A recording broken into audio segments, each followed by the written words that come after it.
Okay, you know what this is.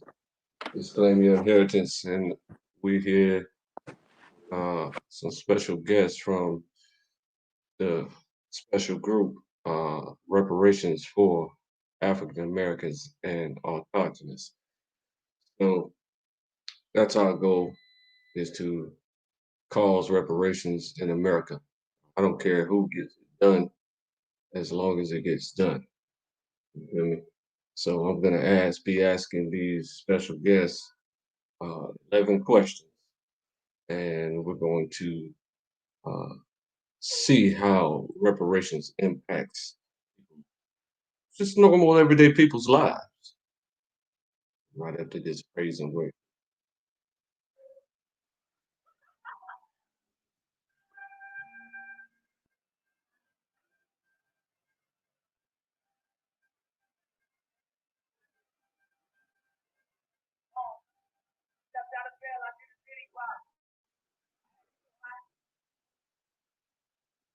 Hmm. I wonder if I did that correctly. Okay. Let me I don't think I hear the audio here. Go. Yeah. Share the audio. So I'm plugging in my. Okay, I'm gonna start with some praise and let's start with some praise and worship, and then we're gonna get the show on the road right after this video. This is like 4 minutes long, so you got time to set up.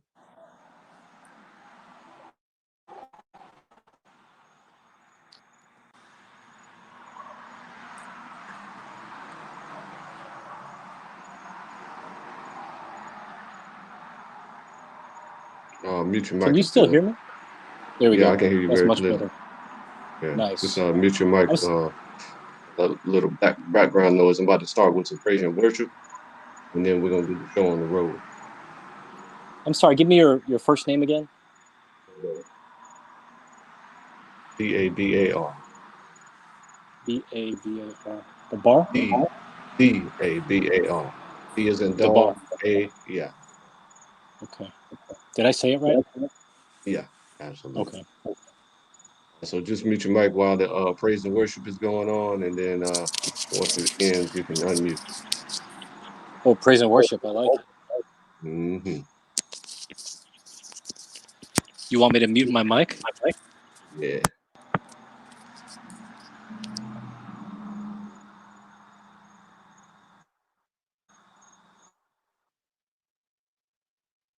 Yeah, that's one of our special guests, Miguel, and he'll be joining me along with a few others.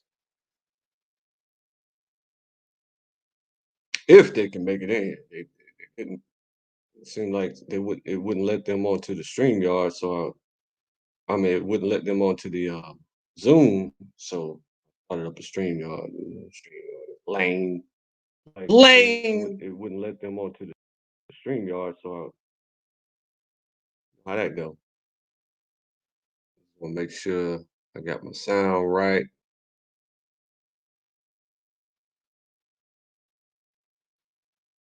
See?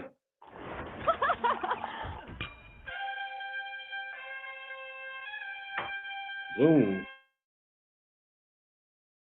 So, Lane. Stepped out of bail, I did a diddy bop. I had to tilt my hat at the city cop. I walk away free cause I'm innocent. And when I walk, the whole world know a nigga why. We been at the gas station all night. We been at the gas station all night. They done had the bag waiting all night. Tell them that it's lit, bitch, we on fire. Hey, praise to the Most High. Hey, praise to the Most High. Tell it, praise to the Most High. Praise to the Most High. Devil want a nigga show. I beat that nigga 1,000 times in a row. Couple weeks ago, he thought he threw his best shot. All I'm looking at is Twitter playing friend or foe. Cloud chasers need the relevancy. Hard talk come from irrelevant MCs. None of those guys are relevant as me. Guess what that means? I'm on a whole nother league.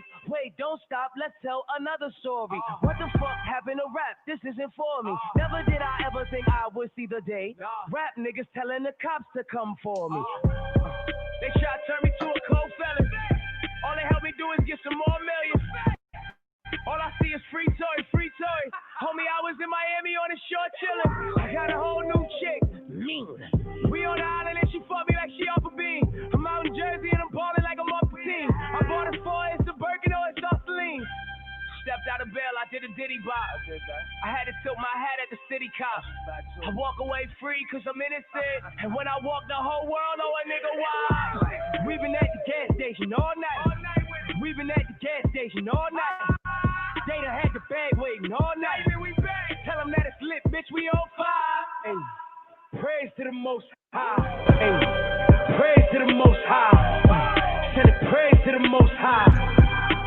Praise to the most high. Soon as I get my masters back, they want chatter. Now I'm independent, niggas want fed it. White labels trying to turn my black folk against me.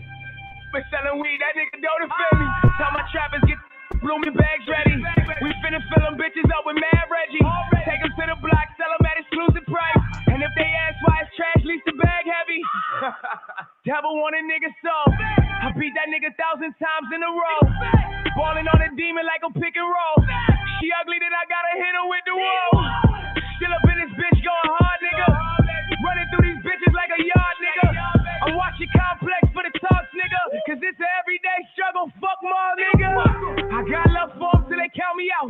Niggas mad, I spun they bitches like a roundabout. I see niggas trying to kick me when I'm down and out. And I came in here with a purpose, I ain't round for clout. Illuminati trying to get me, nigga. But I'm the one they gotta spare like a Britney, nigga. Through the hot and cold, I would never sell my soul. And if I gotta die for that, I'm dying Christian, nigga. I spent 4 seasons at the 4 Seasons. I might even flex just for no reason. Got a penthouse in DR and PR. I call it pH balance and it's Puerto Rican. These niggas don't like me. I'm feeling Gucci, man, and I'm so icy. Wear these niggas out like a white tee. My comeback rate super pricey. Stepped out of bail, I did a diddy bop. I had to tilt my hat at the city cops. I walk away free cause I'm innocent. And when I walk the whole world, oh a nigga wild. We been at the gas station all night. We been at the gas station all night. They done had the bag waiting all night. Tell them that it's lit, bitch, we on fire. Hey, praise to the most high. Hey, praise to the most high. Send it praise to the most high. Praise to the most high.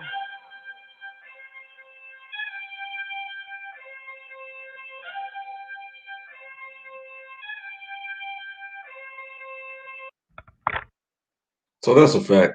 We give praise to the Most High. And it seems like Brother Miguel was excited about praising the Most High. What are you, a Christian?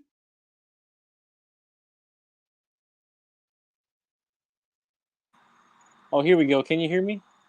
I certainly can. Hello? Okay. Yeah, I had mine. Yeah, so I gave my life to Jesus soon after high school. And so, yeah, that was a nice surprise. I thought I was coming on to just talk about reparations, but you know, it's if we're also in worship of Jesus, then even more power. We love Jesus over here. Well, not in the whole group, but the founders of the group. We praise Jesus very heavily. They don't even like to call him Jesus. They call him Yeshua, which means salvation in Hebrew. That's important to foundation like that and build on top of his. So I want to talk about reparations tonight. You seem interested in it, and I just want to interview you. Yeah. If you could give me a little background information, tell the people who you are. Yeah, sure. You want the 30-second version, or how deep should I go? Yeah, go deep. Go in. Go deep. All right. Well, a little bit about myself. Well, I'm mixed race. I kind of I kind of have a sense of humor about it now. I'm rejected by all, accepted by none. You know, mixed blood. My blood is actually mostly white, but I can get kind of dark, you know, in the sun and whatever. So With the early in your early years, your childhood years? yeah, I mean, you know, well, growing up, actually, I thought I didn't really have a concept of race growing up. I actually thought I was white. I literally remember one time I got so clean, so white. I remember coming out of the shower, literally one time coming out of the shower, and my skin looked snow white. I just thought I was white growing up, and I remember uh, just slowly getting a concept of race. I remember the first time, it must have been middle school or high school. One of my friends, one of my so-called friends, called me a racial slur, called me a spick, and it caught me off guard. I didn't know. I had no clue. What do I know, right? I don't know what it means to be a man, what it means to stand up for yourself. I don't know what it means to stand up to a so-called friend or an enemy for that matter. And I knew I felt bad though, and the more I thought about it, it started to burn. It started to burn inside me. Um, Is one of your parents Hispanic? yeah, well, my father's from the Philippines, and his mother, my grandmother, is from Spain. So my Hispanic blood, really, you know, depending on how technical or legal you want to get, my Hispanic blood, it comes from Spain. So I'm basically Spaniard. Um, but more importantly, you know, I gotta say, I feel it. I feel it in my blood. I feel Hispanic. Between my siblings and I I had a desire. We spoke English in the house, but I had a desire to learn Spanish. I had it early on. Yeah, I started with classes, whatever. But the first time, I knew I took it seriously when I heard my first Mexican friends, my first Mexican American friends, when I was stationed with the Air Force in Texas, and they said my name, Miguel, and they said with that Mexican accent Mm-hmm. in a way I never heard it before, and I was like, wait, what did you say? And they said my Mm-hmm. name again, and it's like I felt something come to life inside of me, and I knew Right, I made a right. decision right there. Like, wow, I gotta, like that's a part of me. I gotta learn this language, and so I set out and uh, and when that's a couple years later, I met my wife Monica from Mexico, and I just Do that's they when do I they just really call you Miguel, and then well, but they tried to anglicize it? yeah, I mean, you know, and honestly, mostly when I introduce myself, I still, you know, I give the American version because, you know, for maybe for better or worse, I do it out of courtesy for them, and you know, it's how I was raised, whatever. But you know, I gotta say, you know, when I hear Miguel, the way it's supposed to be spoken, that's what really drew me to the culture, drew me to the language. I felt something connect, you know, in my blood, in my soul. Um, so you know, I learned Spanish. You know, with my Spanish friends, just speaking day to day, just immersing myself, and I met my wife and so on. Um, you know, so anyway, so I received a little bit of, you know, just a little taste of racism. That was probably my first clear memory of a taste of racism growing up on the receiving end. But you know, I got to say, on the giving end, you know, just to man up and take ownership. Um, you know, I believe, you know, people ask, you know, is it learned behavior, or is it innate? Are you born with it? I truly believe it's a combination. Obviously, you can learn just about anything. I mean, you watch kids growing up. You know, if you watch kids, all colors, shapes, sizes, whatever, of course they don't care, right? You know, that it's just playtime. It doesn't matter. But as they get older, though, you know, and I can, you know, I can speak for this as the kind of the loner. You know, I'm kind of a loner by nature, and you know, as we get older, kids growing up, you look at the playground, the elementary school, middle school, whatever, and you know, they start to form their groups. You know, color or no color. skin, whatever, it could be clothing style, hairstyle. You might look too goofy, or you might be in the cool group. I mean, kids, they just naturally start separating themselves. So I truly believe it's a and race and skin color, that's one of many factors. I truly believe it's a combination. But anyway, I remember the first time I clearly articulated racism in elementary school.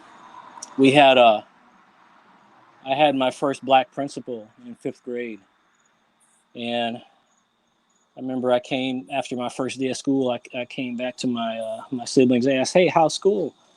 I said, "Okay, whatever." My principal's black, and I said it, and I was disappointed. Honestly, maybe I was a little disappointed, and I remember my siblings.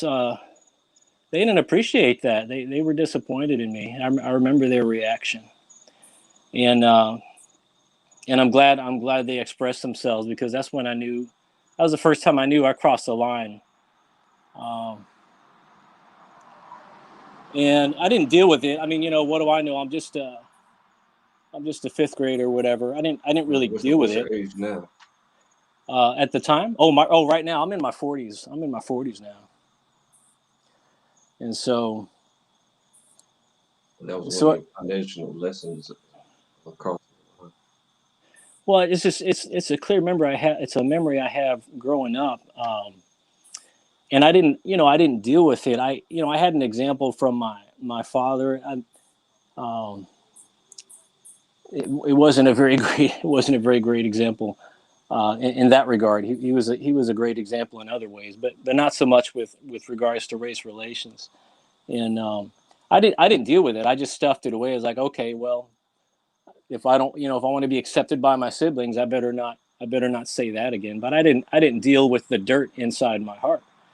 And so I just went along with school, whatever. Where did they learn? Where did they learn? That's a good question. We had the same. I mean, we grew up in the same house. I suppose. I suppose they might have just had friends with diversity of background or whatever, and so I think growing up since then, I think I was just like, well, okay, if I want to be accepted, I just better not, I better get with the program. I better not say stuff like that. But that doesn't deal with the heart issue. That doesn't deal with what's going on inside. And I honestly believe we might not all be racist. We might not all be racist. But Jesus said, he who has no sin cast the first stone. And racism is sin. And there's many faces of sin. Racism is one manifestation of sin. And so I truly believe we all have some degree, just as we all have some degree of sin. We've all fallen short in some way. I believe we all have some speck of racism. Some of us have, maybe loads of it, and others might have a little speck. But it's the human condition. I mean, something, for example, just something to just believe, like, wow, I mean, I believe Latinos are beautiful. I believe my wife is beautiful. Mexicans are beautiful. Well, if you think about that, if I believe Latinos are beautiful, then is the most beautiful race. Well, that's actually racist, kind of. And so,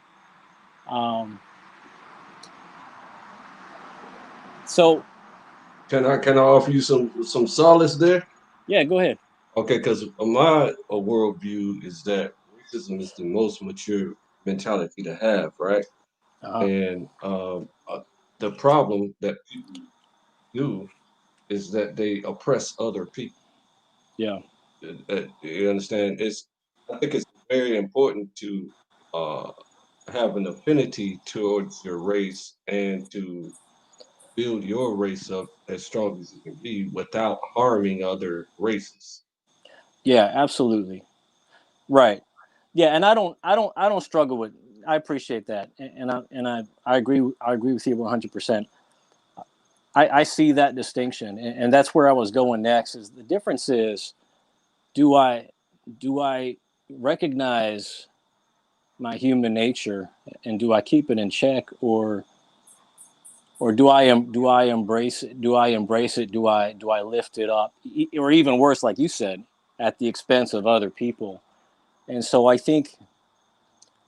think that's the key. Is I think the difference is between being a racist or or having. You know, I'll speak for myself. I I'm sinful, and I have racism, but I'm aware of it, and I do not embrace it. I despise it.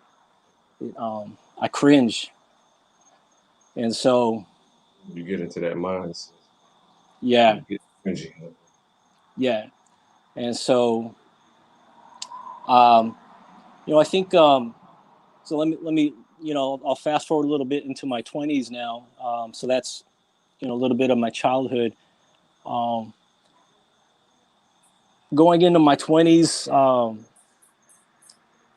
I I come a long way. I come a long way, and by this time in my 20s, I gave my life to Jesus, and He's showing me my dirt. He's showing me my stuff, and I'm starting to deal with my human condition. Whatever racism I have inside, and I realize I'm not okay with it. And Proverbs is a gentle mirror for that. Show you your dirt. yeah, go ahead. You got a proverb? Proverb.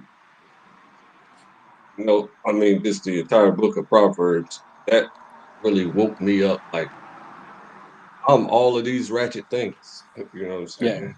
When I read yeah, it, I was highly disappointed in myself. right. Oh wow, yeah. So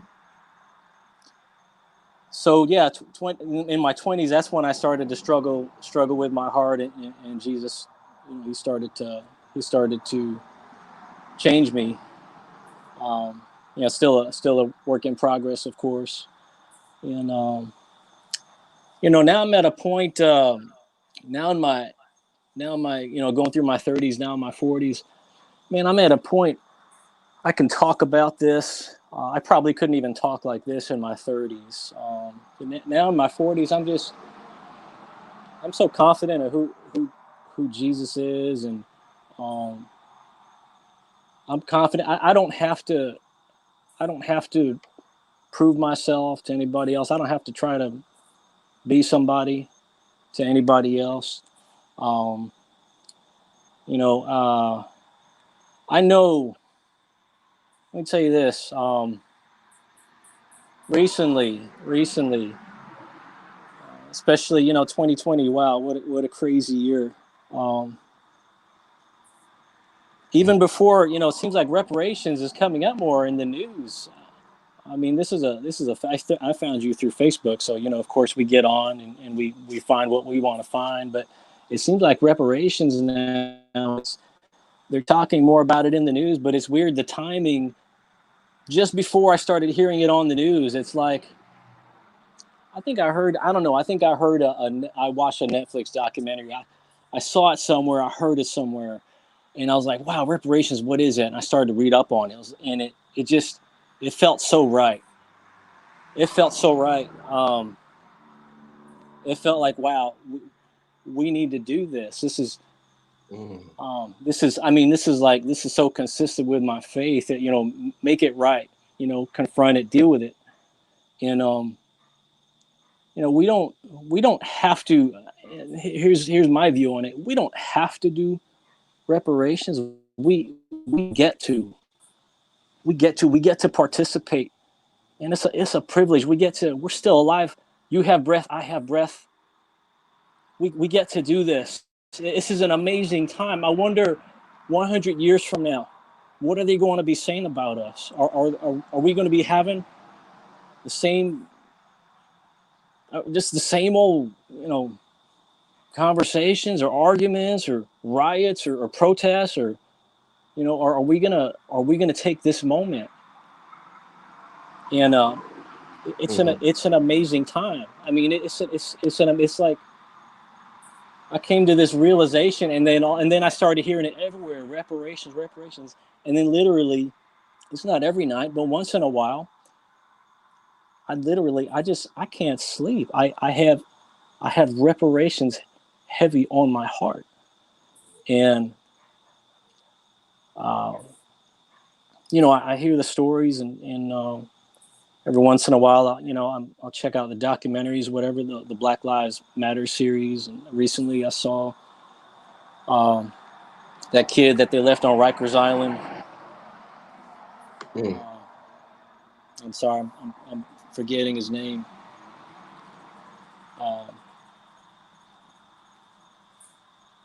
And it's crazy. And I got to be honest, it's not just about the Black community. I'm also in this for me. I mean, this isn't. We need this healing as a nation.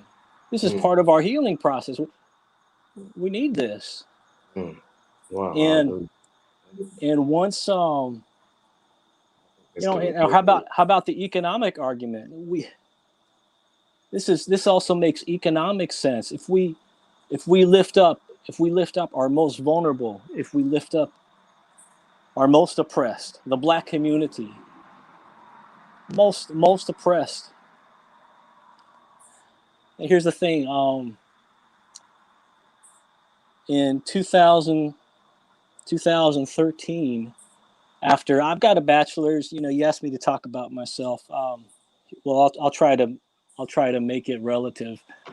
I have a bachelor's in business administration. I graduated Dean's List, 3.6, 3.7, whatever, University of Miami, Florida. I was on a full ride scholarship, went to the Air Force. I was a military officer, 4 years active duty.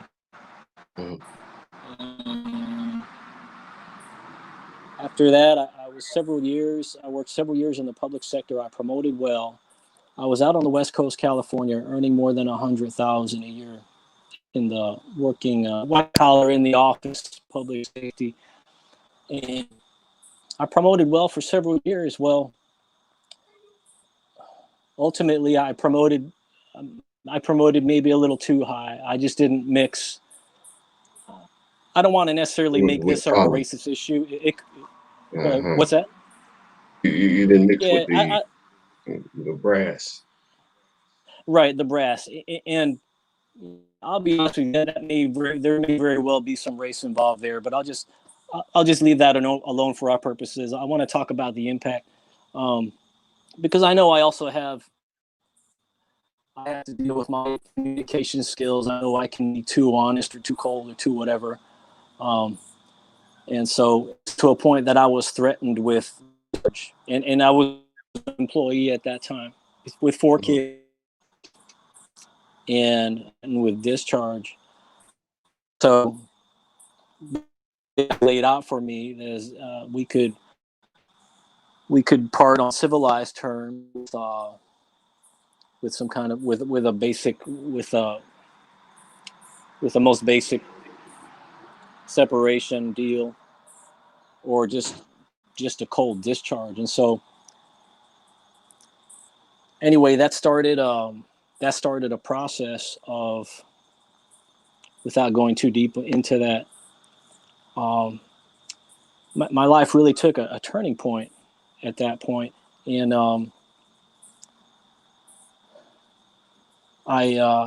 that's when I started a small business, and the business is still going. Despite coronavirus, everything, the business is still going, but it has not been easy. It's been a struggle, and we've had several. Impacted. Coronavirus still impacted. Oh yeah, absolutely. But even before coronavirus, I started 2 new businesses. One failed, and one succeeded.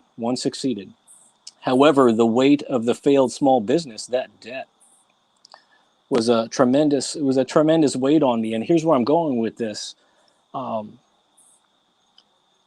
started to have, we've had several close calls, my family and I, we've had several close calls with homelessness based on that experience. And so I now,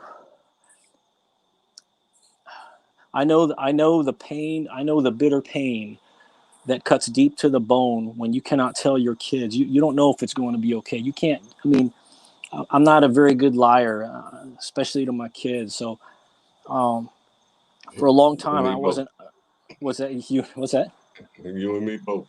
Yeah. And so I wasn't able to tell them for a long time. I wasn't able to tell them it's going to be okay. And I mean, literally close calls with homelessness, just not knowing how we're going to pay for the rent the next month, or, having to prioritize food or medical or whatever it is. And I know a lot of people can relate to that. A lot of people can, especially now. The rich are getting richer, the poor are getting poorer. But for me, that's when,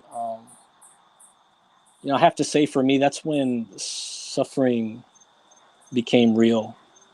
Not physical suffering, not emotional suffering, but it's just a deep suffering of not being able to fully provide for your kids. And I realized, reflecting the last few years, man, if this is how I feel just from a life situation from 7 years ago, well, what about,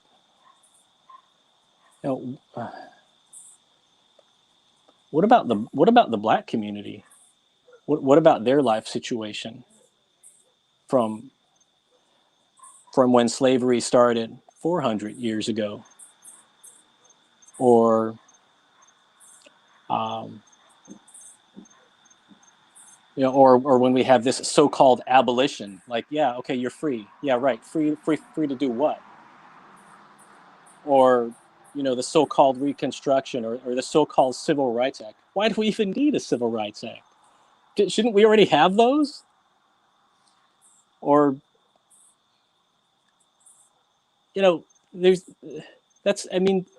so my close calls with homelessness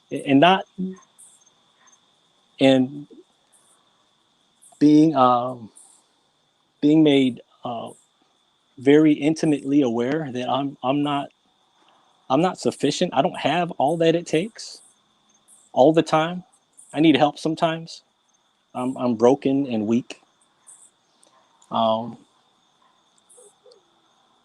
That started to open my eyes. My brother calls me oversensitive.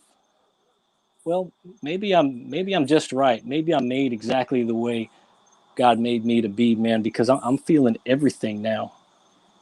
And I'm feeling the cries of the Black people, of the Black community.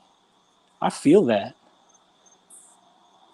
Is there And something that you long for throughout your life? something that I long for. Yeah, for the empathy. Say again, you broke up at the end. Empathy. Did you long for empathy? Did you desire empathy? Oh, when in Early my on? struggle, Yeah.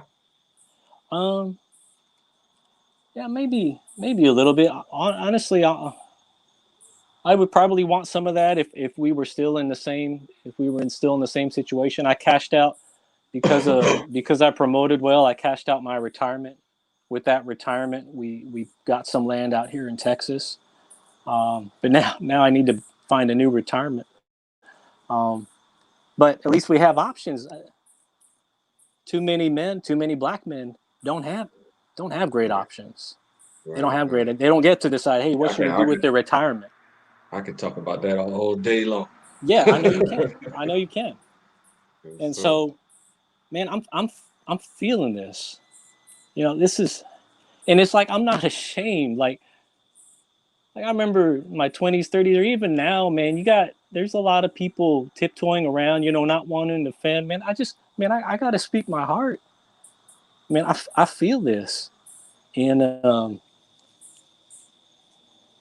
you know, well, here's another way to put it.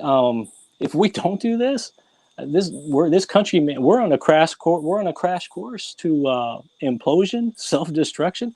We can't go on like this. Yeah, and that's what a lot of outside countries want to see. Yeah, Even people inside of this country want to see that happen. And it's so, crazy. yeah, so yeah, they better get this right. I don't know why they're playing around with it. You know, they think it's a joke, kind of. You know, they think we are just being. I don't know. Like I can't find the right words for it. Like they think we're playing. Like they think we're joking that these things don't exist. No, they're gonna find out real soon. You're not joking. We're not joking. If I may be so bold. That's another thing I'm learning is, you know, obviously I'm not black, and so when I talk about this, you know, I'm just learning about, you know, the mistrust for obvious reasons, right? And so, you know, I just okay, you know, but I just, you know, I got to say what I got to say. I just have to make space for that. I have to make space for the fact that I'm not black, and so of course I'm going to So be what? met with So skepticism, you know, right. or So I mean, ridicule. so what other than the eloquence that you have already spoken about, your scenarios and your you know interactions about empathy and feeling for the black community, yeah, in your early years, in your 20s and so forth, right? Mm-hmm. What makes you think what what's driving you to do this? My Lord Jesus. Uh,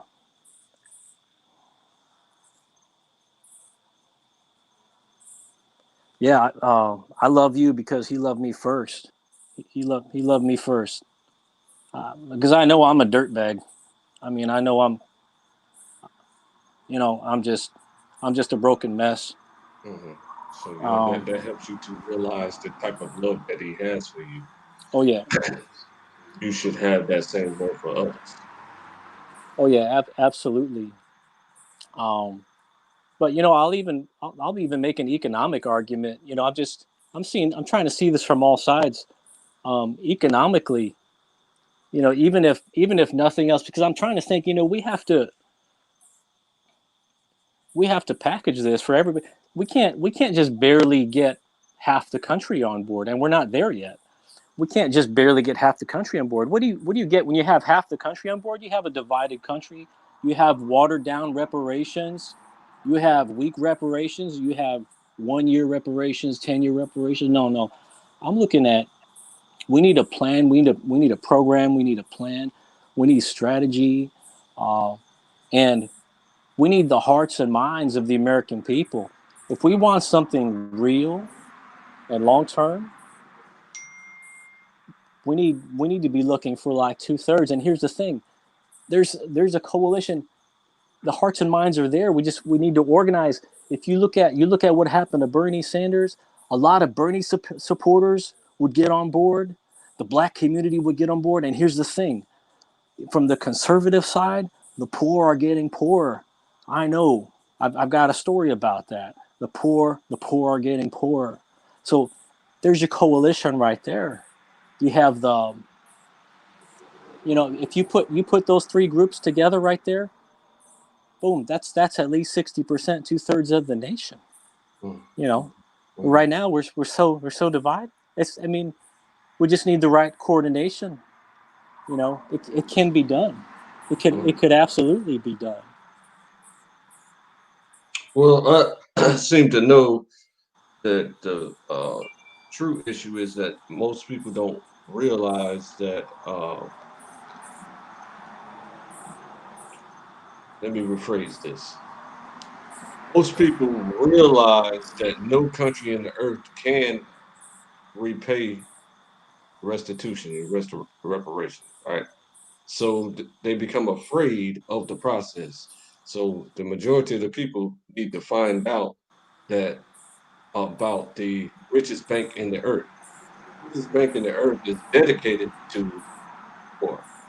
That's their only mission is to uh, stop poverty, uplift all poverty in the earth, and bring them into a normal playing field. You know, not an equal playing field, but just uh, uh, like a minimum standard of living that a lot of people live below. Yeah. You said you said the richest bank in the earth? Is that you talking Yeah, about United States? no, there's a new richest bank in the earth. It's headquartered in the Philippines. Okay, my father's from the Philippines. What's the name of this bank? Let me look it up for you. That's all right. Either way, I Yeah, have an answer. I have an answer for that. I know how we finance this, but it really is simple. The hard part is the packaging. Probably not even that. The hard part is the organization, the politics. I know how to finance this. It's in the Bible. Just oh, talk about it. yeah. Same thing as the tithing. Same thing as the tithing principle. Just like God, just like God only expects us to give back 10% of what He's already given us. 10%. What's interesting about 10%? It's a unique number from all other numbers in that you can 10% is it's not a small number and it's not a big number. You can divide it by 10 and you're left with 1%, or you can multiply it by 10 and you're left with 100%. It's a perfect balance, and so the whole concept of percentage, yeah, that's the whole the United States, the world, countries have good reason to be terrified of reparations because, like you said, there is no price. There is no price um, high That can enough. yeah, that can restore the blood. Yeah, You there is know, no price high enough. But here's how we deal with that. genocide. Um, in terms, and by the way, reparations, is I know it's a lot more than money. Money is a start because money shows that you're for real. Hmm. Um, and people need it to get to thrive. But money is a start, and of course we could go on about what that whole strategy would look like. But money is definitely a start, and the way you do it, I don't know.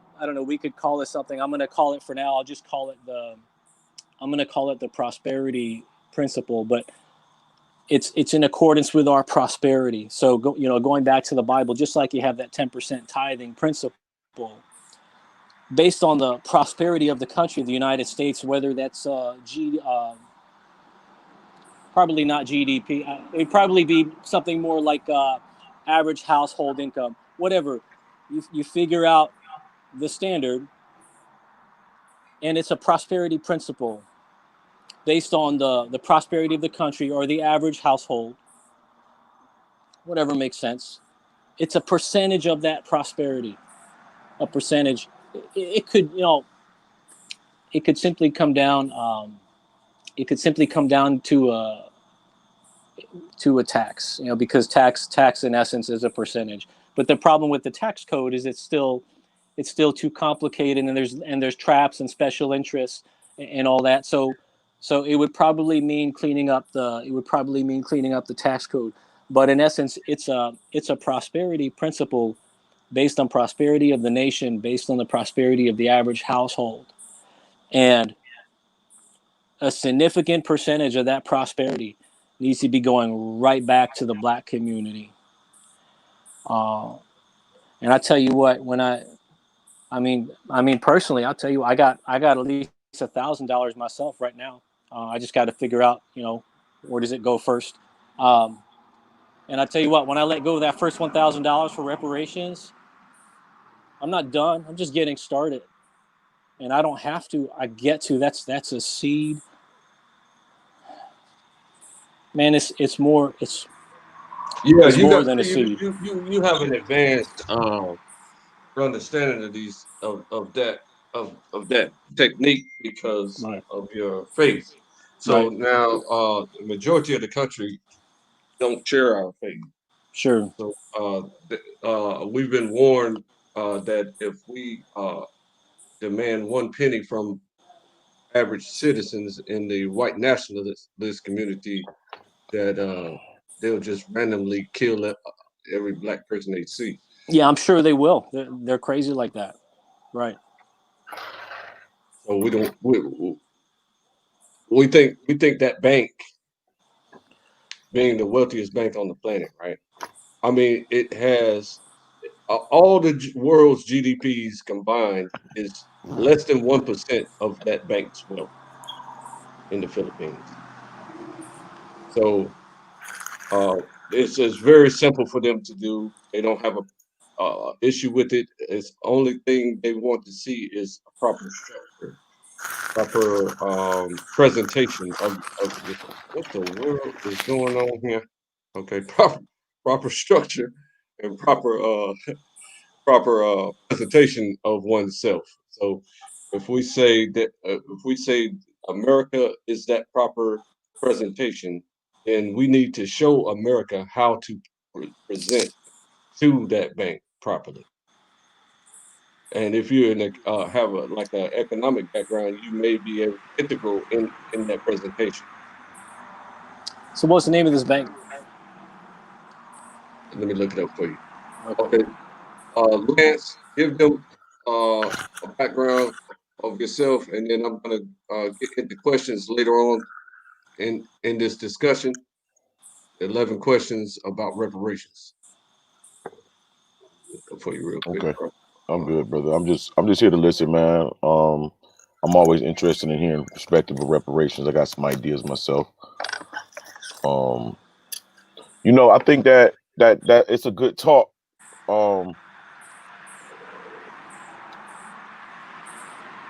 I think it's a real good talk to think about and talk about reparations. But who will reparations leave behind? Like, what can we do? Not to say that reparations shouldn't be administered, to who's qualified, to who's supposed to receive it. But Well, you'd have to will it? tell me that because the three parties who deserve reparations are the descendants of slaves, the descendants of the Native American Holocaust, and the descendants of abolitionists. The name of that bank, hold on a second, Lance. The name of that bank is it used to be called the Central Bank of the Philippines, and now it's called Banco Central ng Pilipinas.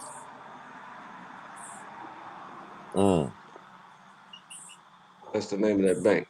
That's interesting. I normally don't give that out publicly, but I mean, I'm just free giving information because whoever gets to it first, whoever makes this happen first, is fine with me. I don't have to be the leader of reparations.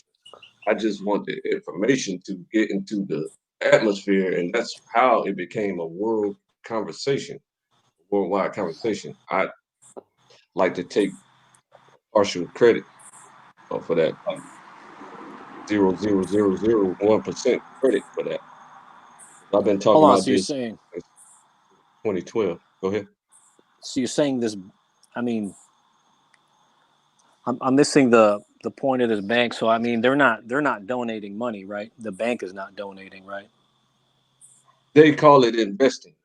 So as an example of what they That's have smart. done, in 2005 they invested into China, and China's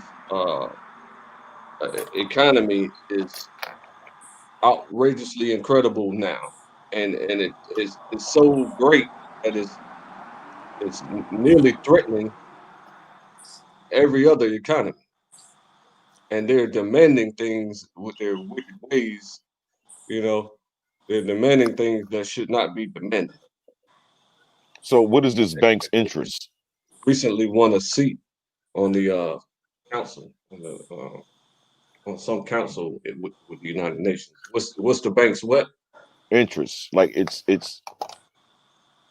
throughout Their only history, mission. what banks have done, they funded both sides of wars and the whole thing. What is the bank's interest that we Well, might submit ourselves to it? Because now their, it'll become a lord over us.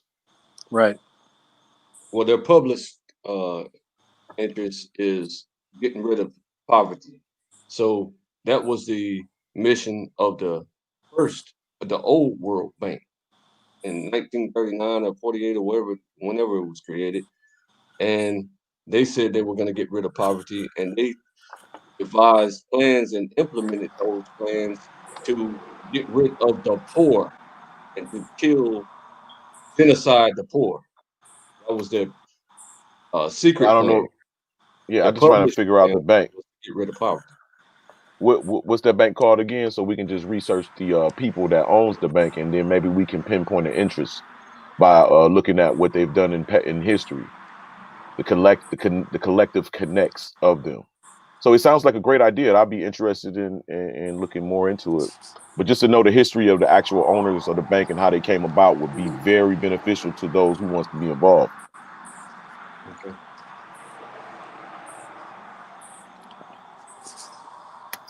1 second. You know Yeah, what I'm that's saying? Like for amazing. instance, So it's go called ahead, Miguel. How you doing, Miguel? I'm sorry, my name is Lance, brother. No, it's all good. No, that's amazing for a bank to have that kind of vision. I mean, I like how you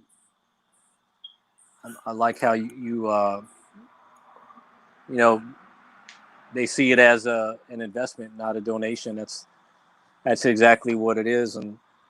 But you make a great point. They're going to have an interest there, but I want to look at the bigger picture there too. Is even though it's an investment, even though they might have the money, even though it's an investment, even though their conditions, my battery's good. Even though their conditions, they got to have conditions.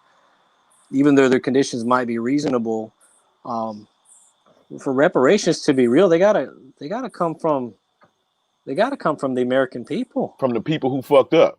Right, right, Like that would be a help that once we get started, if they was there to be lenders, um, we would I would find an interest in that, you know what I'm saying, according to the what the interest rates and all of that is. But when it comes down to reparations, this should come from motherfuckers who participated in the destruction of a people's economy and industry in the right, first place.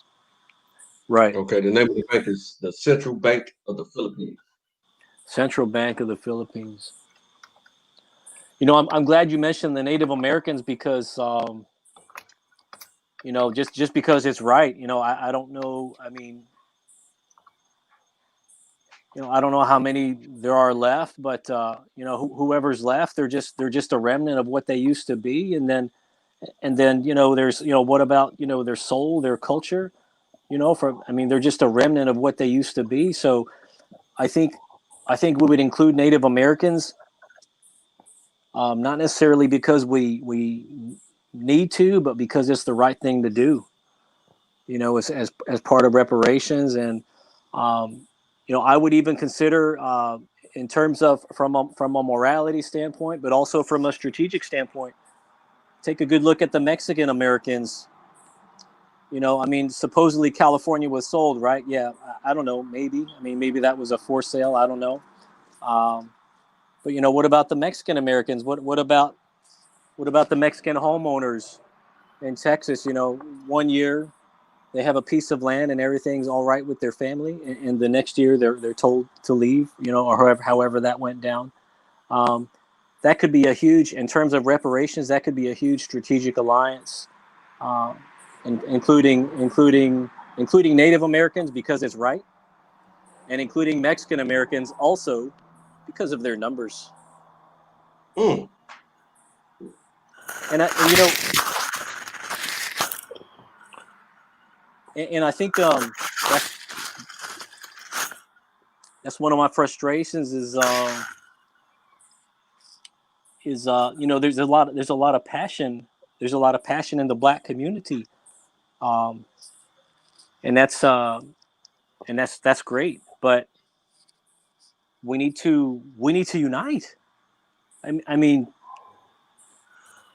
See, I feel like, bro, that if they I think it's the level of exposure of this information, right? So descendants of slaves are from all over the world.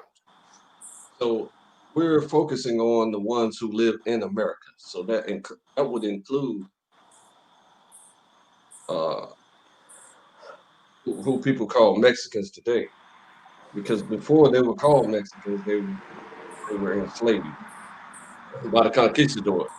But so if they live in America now and they trace their lineage back to slavery through the conquistador conquest, then they would be eligible for this particular brand of reparations. okay. So Right. if everybody knew our stance, that would be a strategic alliance to add their numbers to our cause. So you think that reparations? Well, I guess if it was given in the next 3 years, you know what I'm saying? I guess money would help for a hot second. But what if the dollar dropped? Wouldn't reparations need to be more something solid that can never be taken? Like say they like give land. us, yeah, like land, like Right. you know what I'm saying? Perpetual non-taxation, or something along those lines. Not no money though. Like money would be good if we can get it in 3 years, but like you know what I'm saying, actual land and actual education on finances and actual history on what happened, the actual truth need to be you feel what I'm saying? Like it's certain things that would lift us up as a people, as a whole, as a nation, of even the conjoining nation to make us the United States. It would grow us all to have all of those things in place for those who deserve reparations. If you give money outright, it's going to fuck up the economy. It's going to make a whole nother people poor. You're going to have a whole nother group of people robbing. Well, money, you make a great point on the land. Money gets people's attention. Money, like I say, money talks. With money, people know you're for real. I say it's a combination. If it was my choice, if I was owed reparations, give me the land. Give me the land. And some money. In Hawaii. In Hawaii, they were given land and houses to be leased for $1 for 99 years. And I think that's an extremely fair trade-off. I mean, compared to, they were only interned for 4 years. And even that, I mean, that's only one generation though. You gotta give it the length of the generations that they prospered off of those people. 99 years. That's basically if you make it to 100. Right. Well, this you know what I'm saying? Reparations has a term of 1,000 years. So, okay, I feel you. So let's look at it. Let me share my screen and let's see. Since you guys are getting into very specific information about, and you guys already have, like, you guys thought long and hard about this information already. And even that could be a start. I was trying to introduce it to you. And even that could, even starting with land, that could be a start. Even policy, something as simple as when a home goes up for foreclosure, we could have. I'll just put this out there. We could have a Department of Reparations. There's a Department of Veterans Affairs. We have a Department of War. We have all these departments. Department of Health and Human Services, Department of Agriculture. we could have a Department of Reparations, keep it lean, you know, zero waste, and but somebody, a high-ranking official that's taking this seriously, and you know, staying on the land now, focused on the land. When a home, coast to coast, United States, when a home goes into foreclosure, this could be a law. Department of Reparations or whoever, they have first rights. They have first rights to the foreclosure home or whatever. You know, they buy it at discount, and you know, we start to offer discount land, or even, you know, if possible, free land. I mean, it's got to be doable. It has to be practical, right? It has to be something. I would want something that a strong majority, because a weak majority gets weak results. I would want something that a strong majority of Americans could get behind. And I'm telling you, the Bernie crowd, before we lose them, I mean, they're still out there. If we ignore them, they'll go away. The Bernie crowd, the Bernie Sanders crowd, the black community, the poor, the broken, the angry, the oppressed, the exhausted. I mean, that's got to be 2/3 of the country. I don't see how it's not. Yeah, but see, what you don't want to shift, you don't want that type of transition in power, or I don't foresee them allowing that type of transition in power. It would have to be something that's done moderately, and a group of people that look up, and in 10 years they like, what the fuck? Okay, Nick, that's smart. Okay. So now back to America paying reparations. Right? The only thing that I would allow America to pay is land. Now, the reason I'm saying this is, and going and tying it back to the richest bank in the earth that's found in the Philippines, is because, as we've been warned, if any of the taxes are procured from people's checks, then that is an instant civil war. They're just going to randomly kill as many black people as they can. So I don't want to be held accountable for that. So in order to allow that bank to invest in America's debt of reparations, and America co-signing to receive that debt for reparations in order for it to be paid to the victims. I don't even like calling them victims, but I guess that's the best word I can find right at the moment. And so that solves that problem of the issue that this money is coming out of my check, and I don't want that to happen. So now it's time to quote unquote in hunt. Right.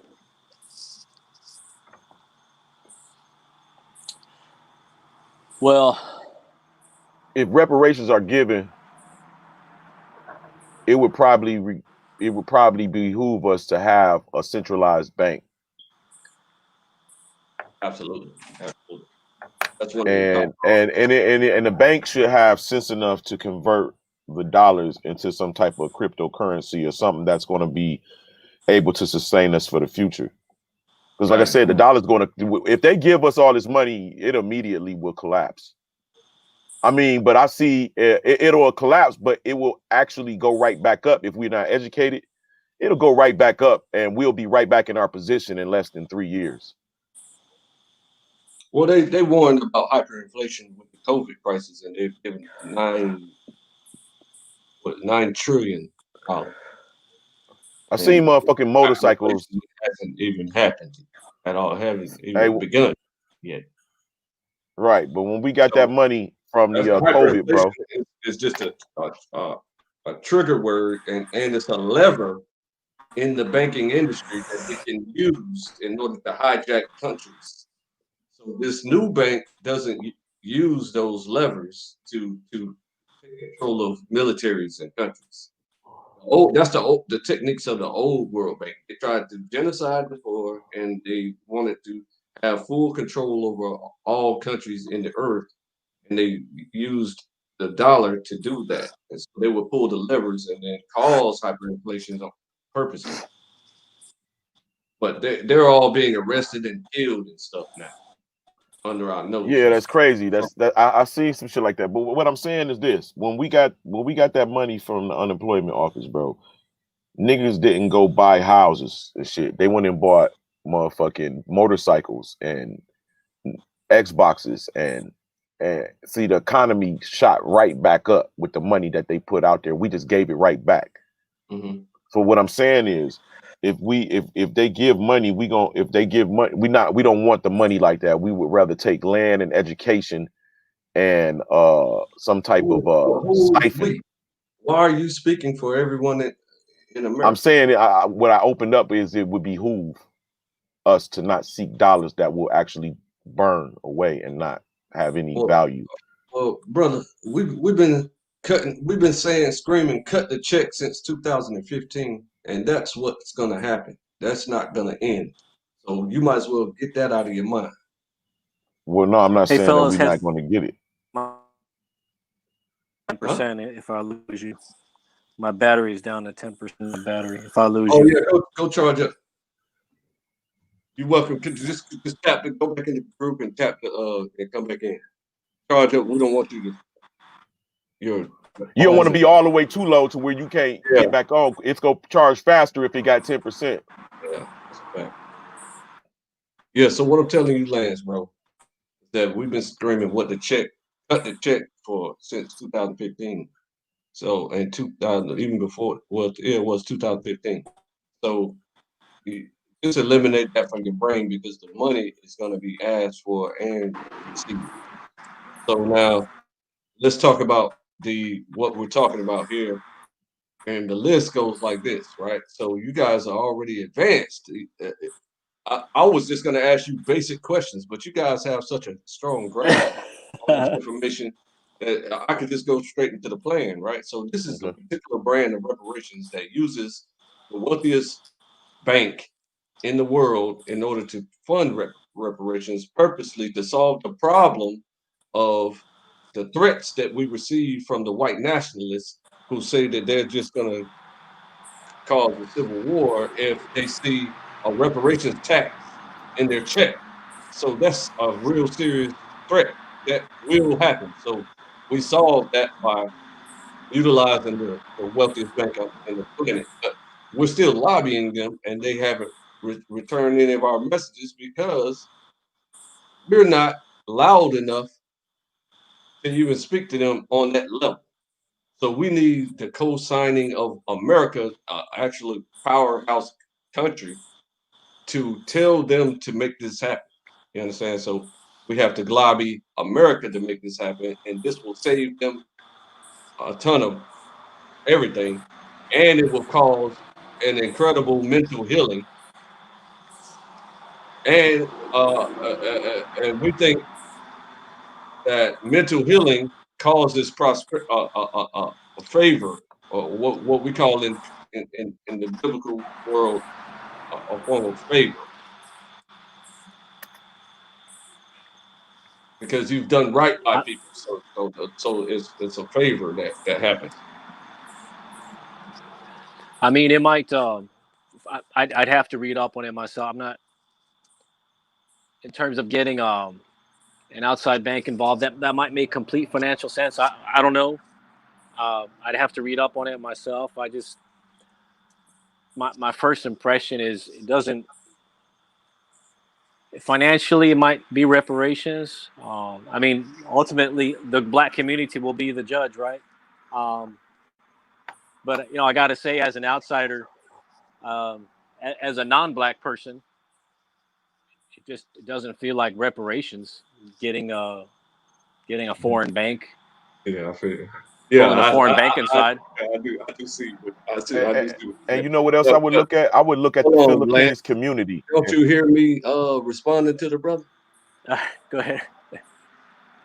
Go ahead. So I apologize, Clay. No problem. So what I'm saying is, I see where you're coming from on that particular situation, right? But what you got to understand about the Black culture, right, is that we monitor results.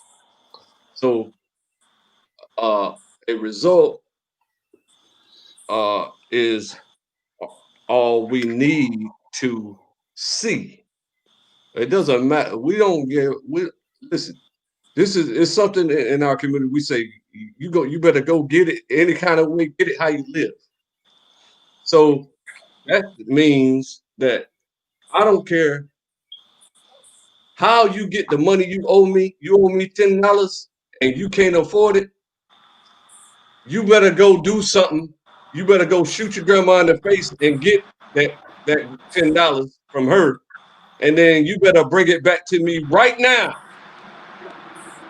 That's how the Black community sees things. We don't Okay. care how you get the money. You just better give me my money. So I'm speaking from a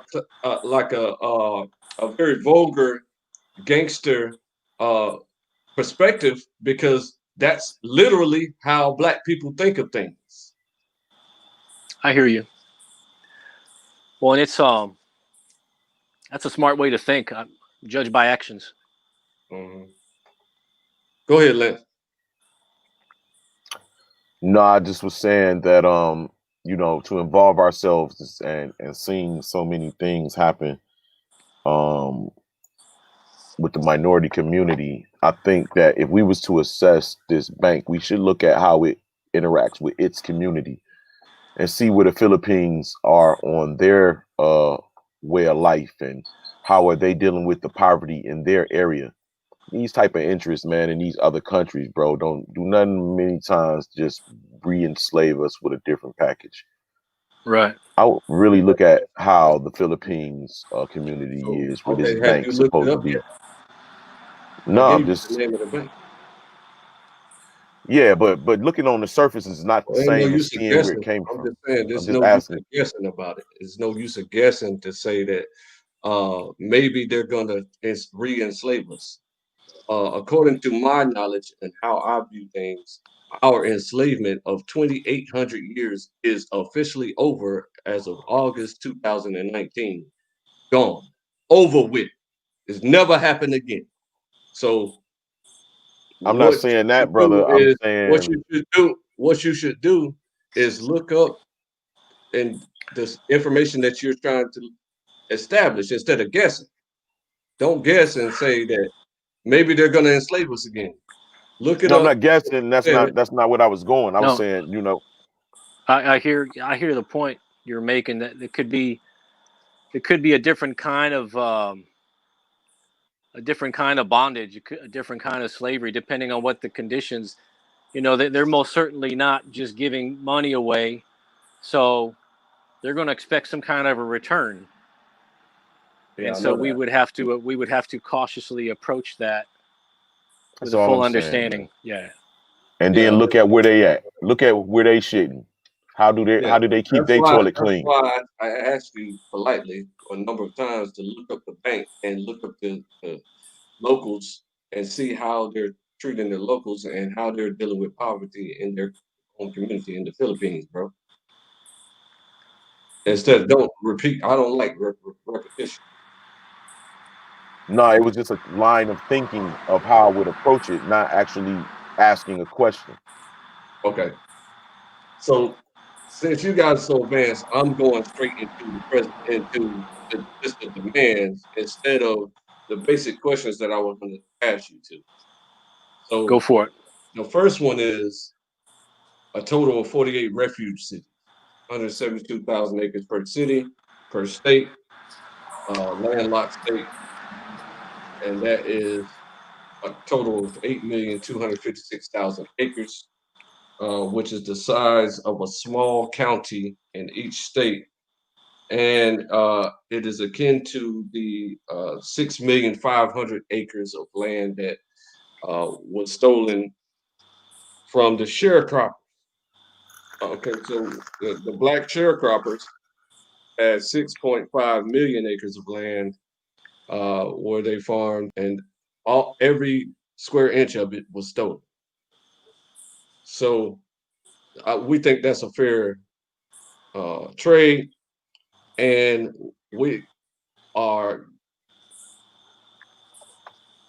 That is the only debt that America will incur, other than being the co-signer for the greater debt that they cannot afford. Because our goal is not to bankrupt America and turn this place into a hellhole. You understand? Right. Turn this place into a hellhole. So we want America and Americans to prosper, especially Black Americans. But like I said before, descendants of slaves are also Latin and Native Americans. Right. And then you had marginalized people like abolitionists throughout the country, all over the country. There's a few famous ones that I mentioned in a blog, but they were all over the country. There was a lot of people who hated slavery and told these people that one day we're gonna have to pay for this. So they took it upon themselves to say, "No, we don't. This is what gangsters do. When they owe people money, they just kill the debtor, the debtor. So therefore, they don't owe the money anymore. That's not going to work now. You see? Right. So we got the land part. That was the number one thing that we decided to issue as a demand. We're not asking for anything. This is what we want. So you have to make it happen, or it's just we got to fight. The land is essential. That's right. Yeah, because we need our own safe cities where we can take care of ourselves. You know, I'm in a very oppressive city myself. You see, and so I can't stand it. I don't even go outside because it's so oppressive here. You understand? What city are you? I'm in Fayetteville, North Carolina. North Carolina. Okay, Fayetteville. And these guys Is that severely oppressive. that you don't even go outside? Nope. I go outside strictly for essentials. Right. No, land is essential because especially speaking from my own life experience, uh, you're barely making ends meet. It's when you do have a payment or even a mortgage payment, when you not have that, then you can finally start to get ahead. You can think about education. You can think about your kid. Yeah, your power going down, bro. Oh yeah, hold up. Hey fellas, I got my kiddos waiting for me, man. Could we continue this? Yeah, absolutely. Can We can do this can more often because this is such a deep conversation, and I'm glad you participated, and it's exciting.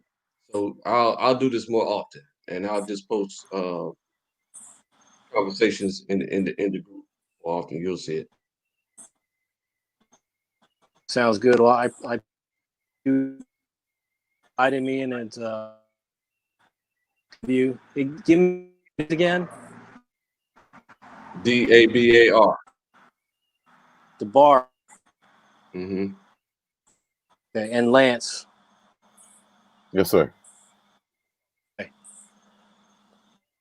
Thank you very much. I appreciate it. Yeah, no problem.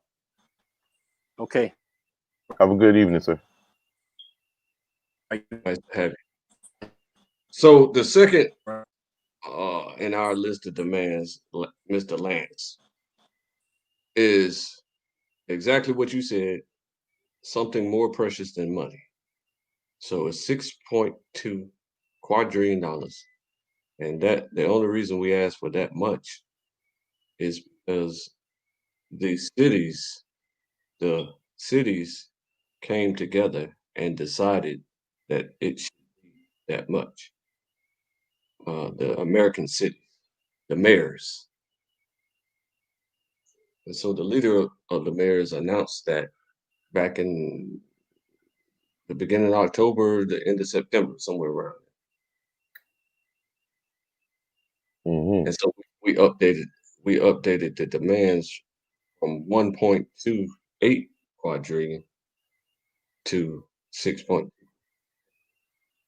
Because of them. So that's what they want. That's what they Good, we good, just good. want. So that's a one-time tax exempt payment administrated. So this is not a lot of this is not, the majority of it is not cash, based on what you said. I didn't realize y'all were gonna be thinking on this type of level, you see. So uh we're asking for a particular biblical jewels that we, you know retain. We know that jewels retain their value, and then 3 trillion of that will be liquid in order to start paying the uh, black the the um, the beneficiaries of reparations, which is Now let me ask you this. Now, do American we go group. back to Africa, Hold on. or do they give us land in America? Did you hear the 3 groups? I didn't hear you going in and out. Did you hear the 3 groups that are the beneficiaries of reparations? Oh yeah. I did. Who are the 3 groups? You said descendants of abolitionists, descendants of slaves, and descendants of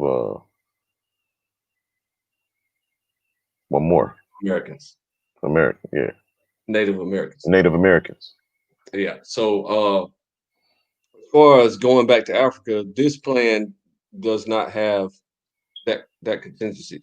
So when the people receive their monies, they're free to travel anywhere they choose. But we don't have a strategy to build cities. We have it is a total of 88 refuge cities in America, with a total of 40 embassies in America. That's what our plan is to build. We already have the logistics set up for all of that. So what you do with your Now, money, if you decide to go back to Africa, then that's just on you. let me ask you better. Let me ask a better way. What lands are we allotted? Like, if you give me Vegas, if you give me desert land in Vegas, I mean, that ain't no motherfucking lick. Yeah, I mean, I know we can make it pop. We can make it pop, though. We always have. Right. So what I'm saying is Vegas was built in desert land.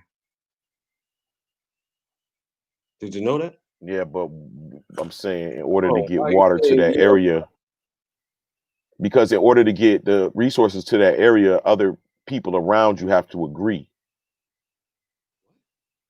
Man, they built a city and that's it. And the mayor of that city is just he built it. He founded the city in the desert. That it was just as desert as the surrounding desert that surrounds Las Vegas. And they built a city in there, and that's what modern technology allows you to do. You can bring water through pipes from hundreds of miles around. That's what I said. The other people will have to agree with that plan that's around you, around that land. Okay, well, we'll get to that when that happens. I don't see why they would need to agree at all.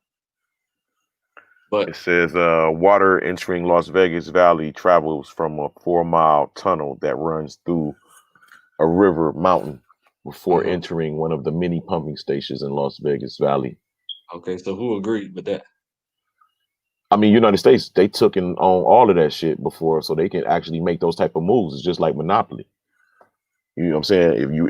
If you purchase this, then you can put these type of hotels up. If you get this land, then you can put this, but you got to actually own the land or have some type of alliance of the people to get the resources if they're not naturally in your area. 4-mile tunnel. That's I not mean, that's hard. not hard to say. You can actually have that can be your land. Now, that's not hard to access. But I'm saying if they allot us land like they did with Little Egypt, you know what I'm saying, go give us some land and thinking they was giving us some fucked up shit because there wasn't no water around. They discovered water. Motherfucking Little Egypt exists today.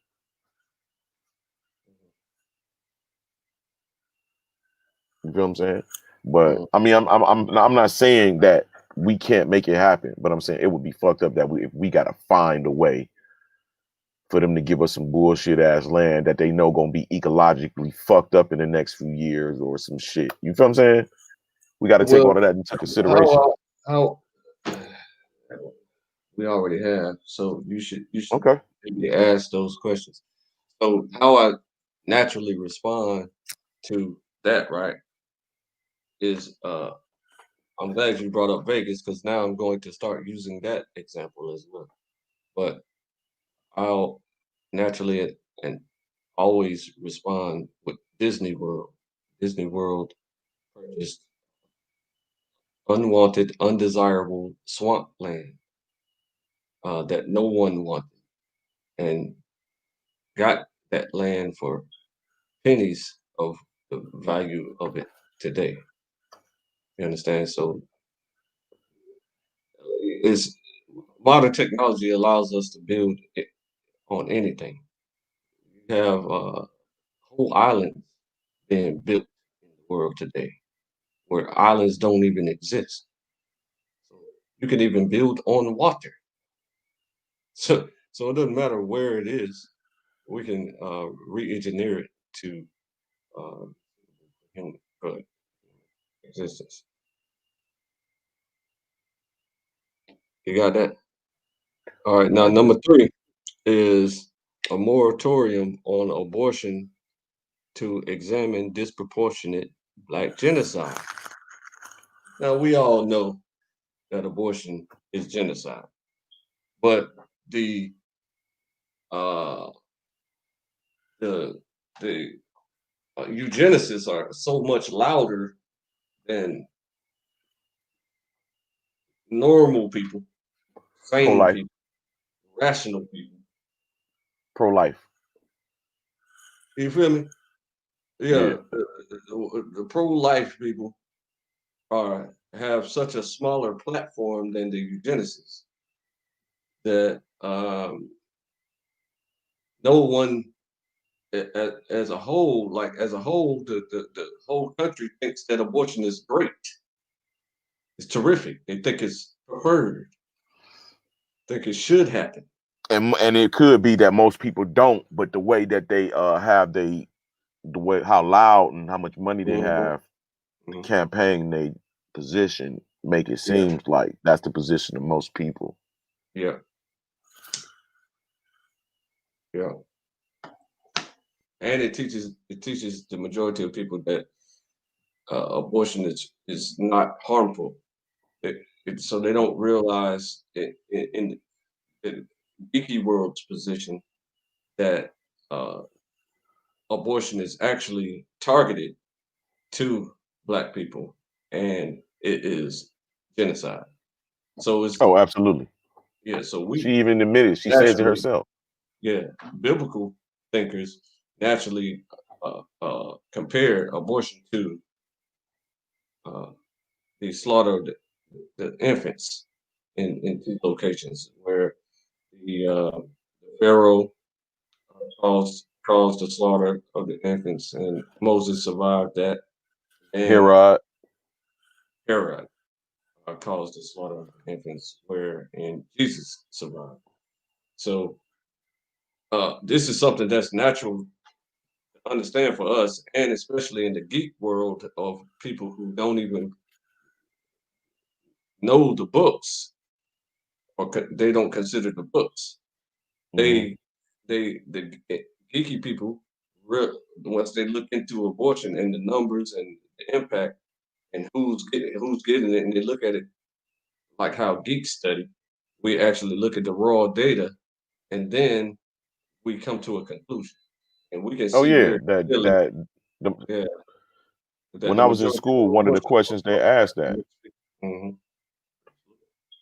when I was in school, bro, they said what do you think is the #1 killer of black men?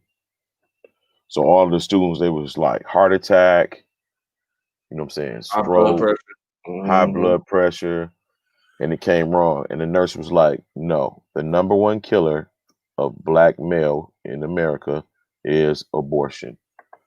She came forth with the what's her name? Something Singer. Margaret Sanger. Yeah, she came forth with that information. And I'm talking about I'm in nursing school, bro. She came forth, we was like, whoa. And it actually changed my perspective of what, because you don't hear nothing about it. Yeah. You have to be particularly and particularly specifically taught information. Like in the public and all the commercials, and you see the Planned Parenthoods up, they got this big pretty building, and they have these big beautiful ads that makes it look harmless, and look at all these things that we offer. Look at all these services that we offer. They don't offer not now one of those services other than abortion. Right. And then don't know, show when they pull that baby out, how it be breathing and shit, and they just smother it and just let it sit there without no care. Or how they suck it out and the leg come out first and then the arm come out and then the, you know what I'm saying? Like, show that shit to see the horrors of what's really going on. These are humans coming out of there, already formed. Yeah, and already formed human, and we know they got conscious. They try to spin that information to say that they are merely embryos that should not be cared for whatsoever. Yeah, but they know to put their thumb in their mouth. Yeah, that's very annoying to have to battle against such a loud military media that silences pro-life. So number 4 is replace the Social Security number with our own indexing and ID identification.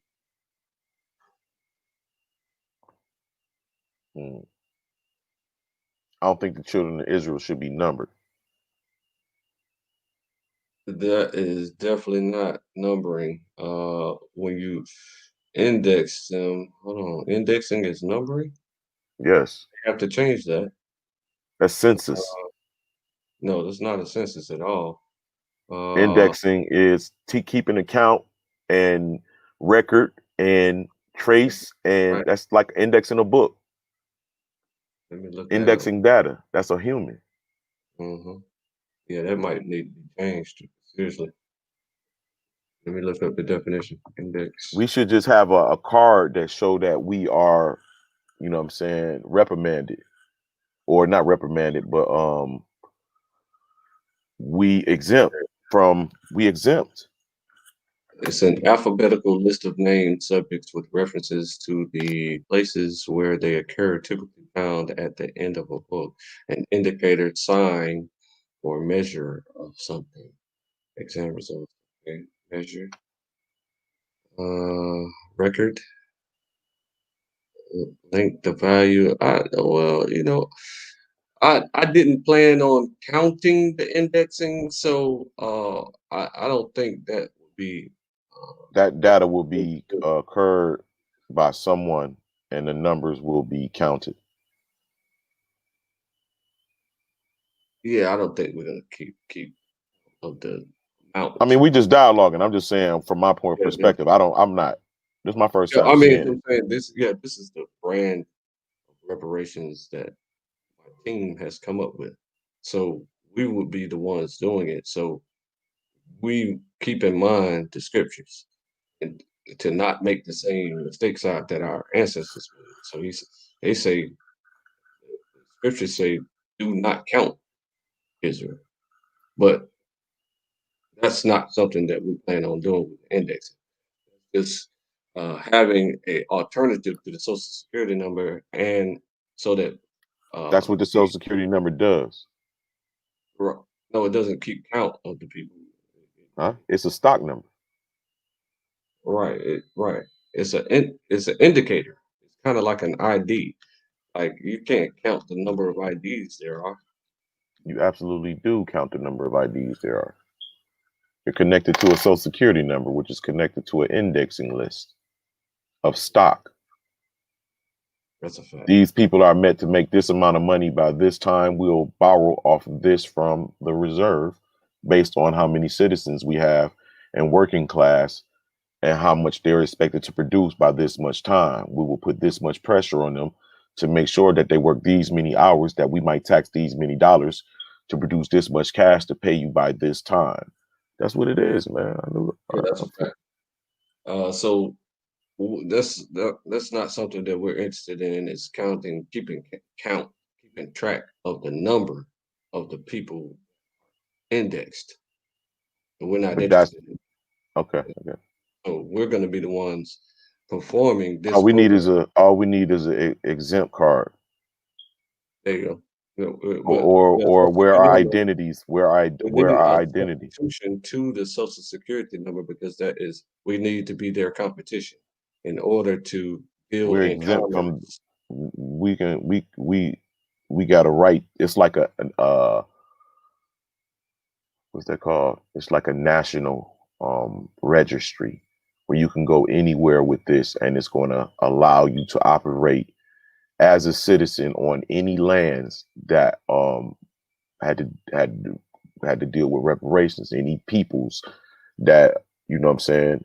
Because once we beat the United States, then we can take it to international and deal with our people in other lands. If reparations haven't been given, we can use the leverage of the UN or whoever it is that we go see about paying their debt. The debt will be paid by that particular. But you get, what about Spain? What about England? And what about France? They all had. We have to have a measure of success where we are before we can even consider any other. Once we win the court case with the United States, we can use that as. I mean, that's what this is all about. No, it's not. I mean, it's all about once they admit to it, once they pay that's an admittance. Yeah, but it's going to be dealt with in the form of a treaty, not a court case. We're not suing the government. No. We don't have to now because they admit that something's owed. That's a fact. So it's dealt with in the form of a treaty. All right, so that's that part. And now this was demanded by an outside group, outside of the groups that I'm affiliated with. And they wanted an identity revelation. They make the argument that they knew who they captured and took into slavery worldwide, and they destroyed the identity purposely and hid the identity in their records. But I mean, we clearly see the identity of the people that they captured, and the identity is called Saracen, or the sons of Sarah is what that word means. So, right, or the people of the book, the people of the promise. The outside organization wants them to publish that and stop hiding it. Yeah, Saracens. But it's actually seen that in the dictionary. 49ers brought that out a long time ago, that Saracen were the people of the book, and the people of the book they tried to call Muslims, but that's what people of the book meant. He brought up the like the old Oxford dictionary actual definition from way back in the some hundreds, and showed you the original definition of a Saracen. And broke that shit all the way down. Yeah, I think it was 49ers, bro, that did that. Yeah, you say what's his name? His name is Joshua. But yeah, you call them 49ers, Genesis 49ers. That's yeah, Genesis 49ers. Yeah, back when I first was starting to look at YouTube shit, I had looked at his shit. That's what gave me a couple of my first books when I was like, how did he find the motherfuckers saying that Jews are black? And he had a whole book of didn't have nothing to do with black Jews. This motherfucker saying he went in the land, he seen some Jews, About 200 of them was black, you know, blah, blah, blah. And they was much like the people of their land where he come from. I was like, damn. And then I found the book. And that's what got me on my journey looking at shit like that. But yeah, I feel you. Moratorium on effects of Satanists in society. Mm-hmm. We think What's a moratorium? a moratorium is where you cease and desist all activities of until you study the effects that is causing in the world. But not see now you okay, A so moratorium on the death penalty for like 15 years or something that recently ended.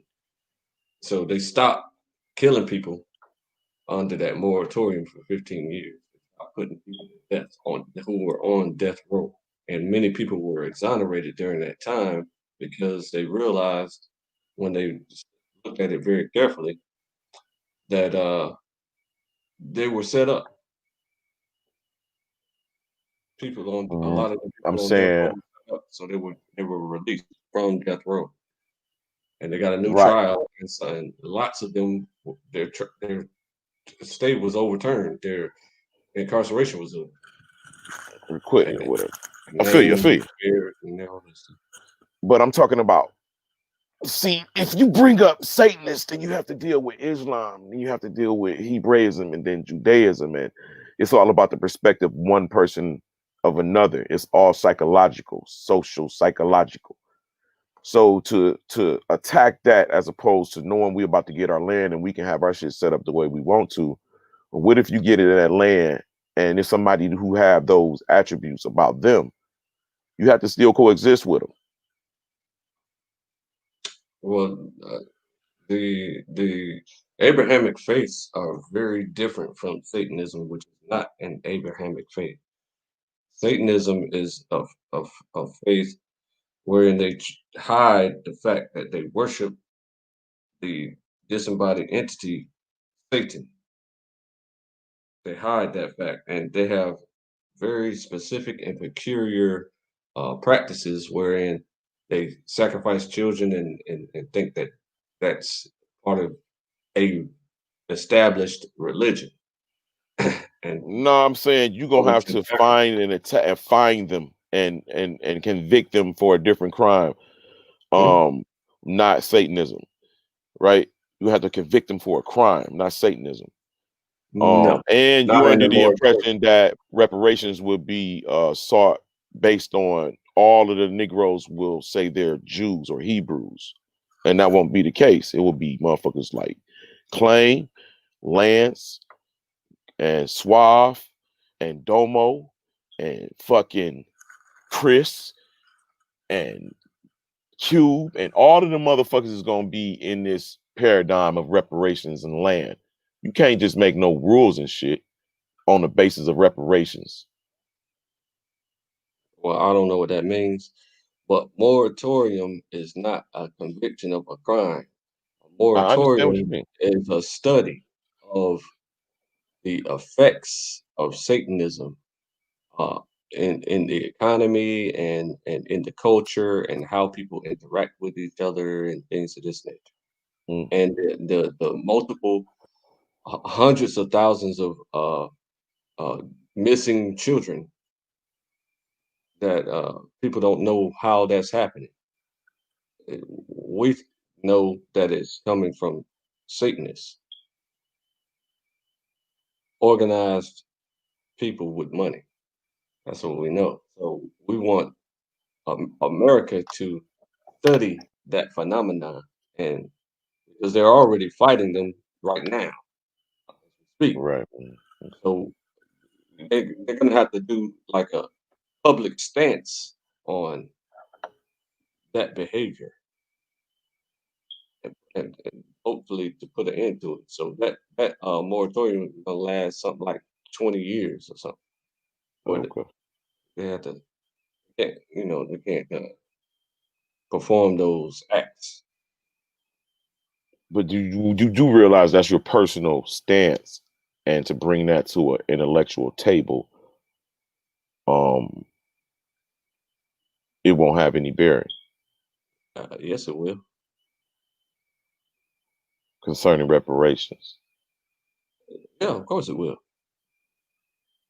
Okay. I don't know why you're telling me that, but Because if it was Satanism only in the hood, demons and dragons and whatever the fuck, Baal and all of them shits in our neighborhood, they all in the books and schools, and then we know what they mean, and that's personally affecting the psychology of us, right? But no, that shit's hidden, and it's not even like you got to actually get them motherfuckers to admit that this is what certain things is, and you feel what I'm saying? I don't think that can be brought to the table concerning reparations, but that's my view. But you can please yeah, continue.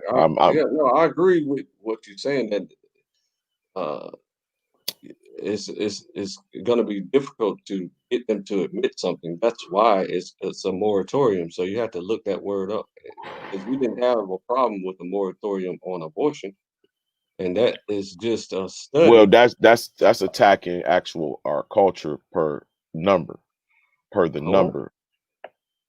I mean, right, every day a certain number of us are being murdered right, with the help of the government.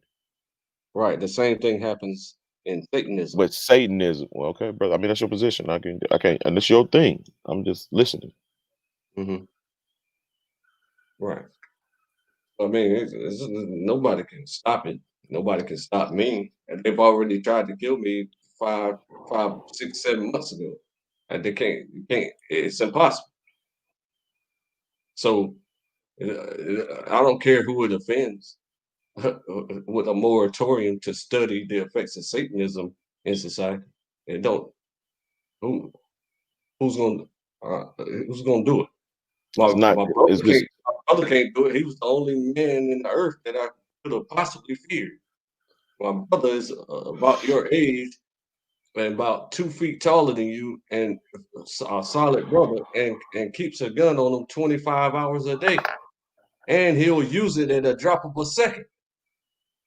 So that's who they hired to kill me, and he failed miserably. So I'm not interested in no type of don't don't go after the Satanists. I I don't want to mean, hear that. who? All right, this is another story. We have to get offline and talk about that.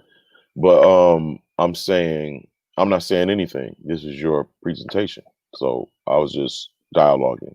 You did say something. You said you would have to, if you're gonna study the Satanists, then you also have to study the Abrahamic faith.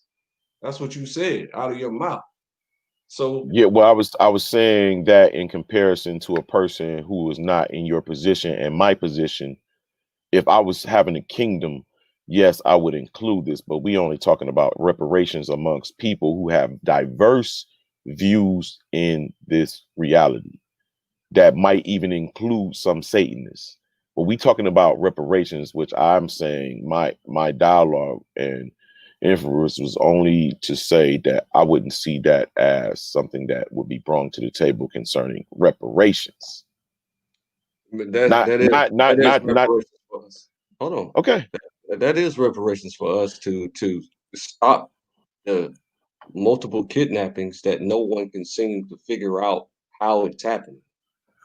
That's crime. Right. That's reparations for us to study that crime to figure out what money is funding all of these kidnappings and these and the organ harvesting and things of this nature that occurs Yeah, but in I'm just Satanism. saying, how do you um alchemize that into Satanism when a crime in Satanism? I guess you can do that on a spiritual realm, but in reality, you can't say he kidnapping kids and he ate them because he's a Satanist unless he admits to being a Satanist. No, what we're gonna describe is the uh, unsolved crimes of the organizations that have the money necessary to be invisible in these mass million number crimes I that no got you, one brother. can figure out. So this is a study, and we know that it's the Satanists who are behind it. No, I So totally digress. That's your position. yeah, yeah. So number 7 is 10 plus new holidays and memorials, and these holidays are all biblical. So the 7 feast days and then the 3 memorials that we find in the book. Well, it's actually 4 memorials that we find in the book. That's why we got 10 plus. You Hmm. understand?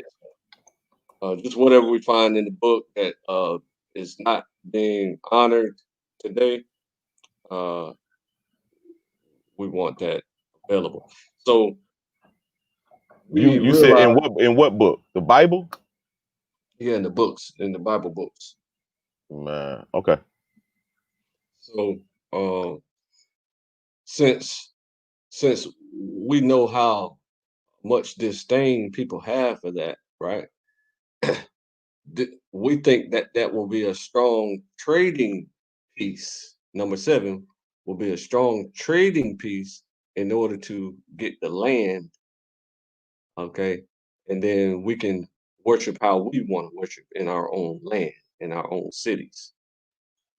You see, that's why we put that there, purposely discourage them from uh, instituting that in American society, and instead giving us our own land where we can worship how we see fit. I got you. I got you. So, number 8, we're going to restore all the indigenous sacred sites and grounds to our ownership, and that includes Mount Rushmore.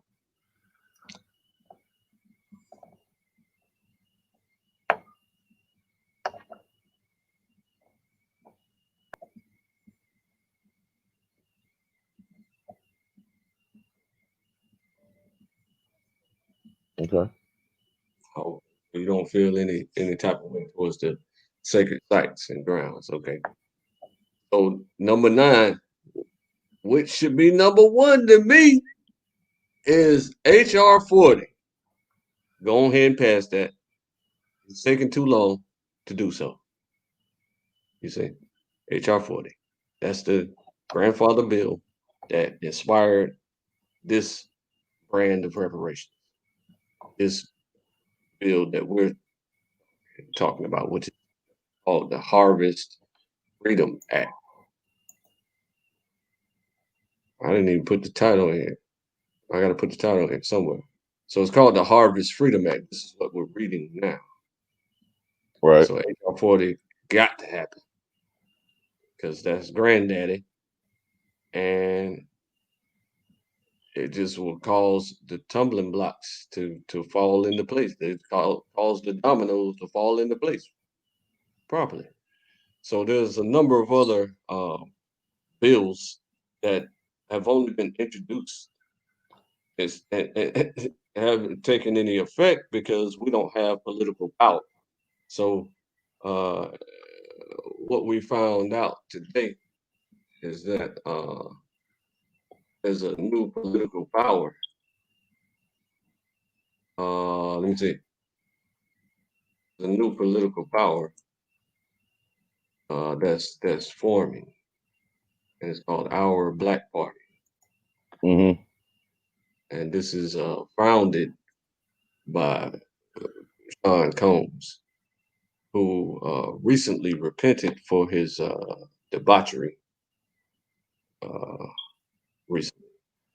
So he says that he found, um, he decided on a solution,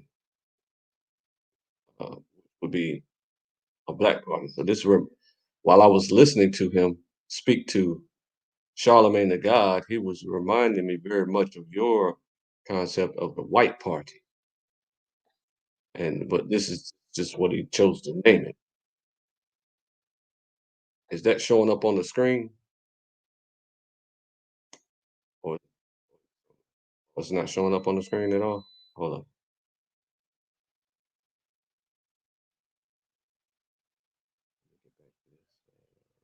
Yeah. Yeah. Okay, so our black party. I'm no longer accepting the things I cannot change. I am changing the things I cannot accept. Angela Davis. And that is a remix of the Serenity Prayer. Allow me to accept the things that I cannot change. And so our Black Party has a clear and resounding message to the U.S. political establishment. Our votes must be earned. So that's the most important piece of all of this is political power. Okay.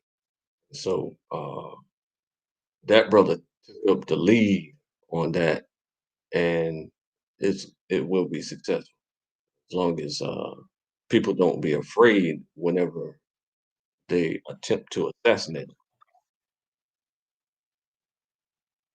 I sent Ice Cube an outline of the White Party Hmm.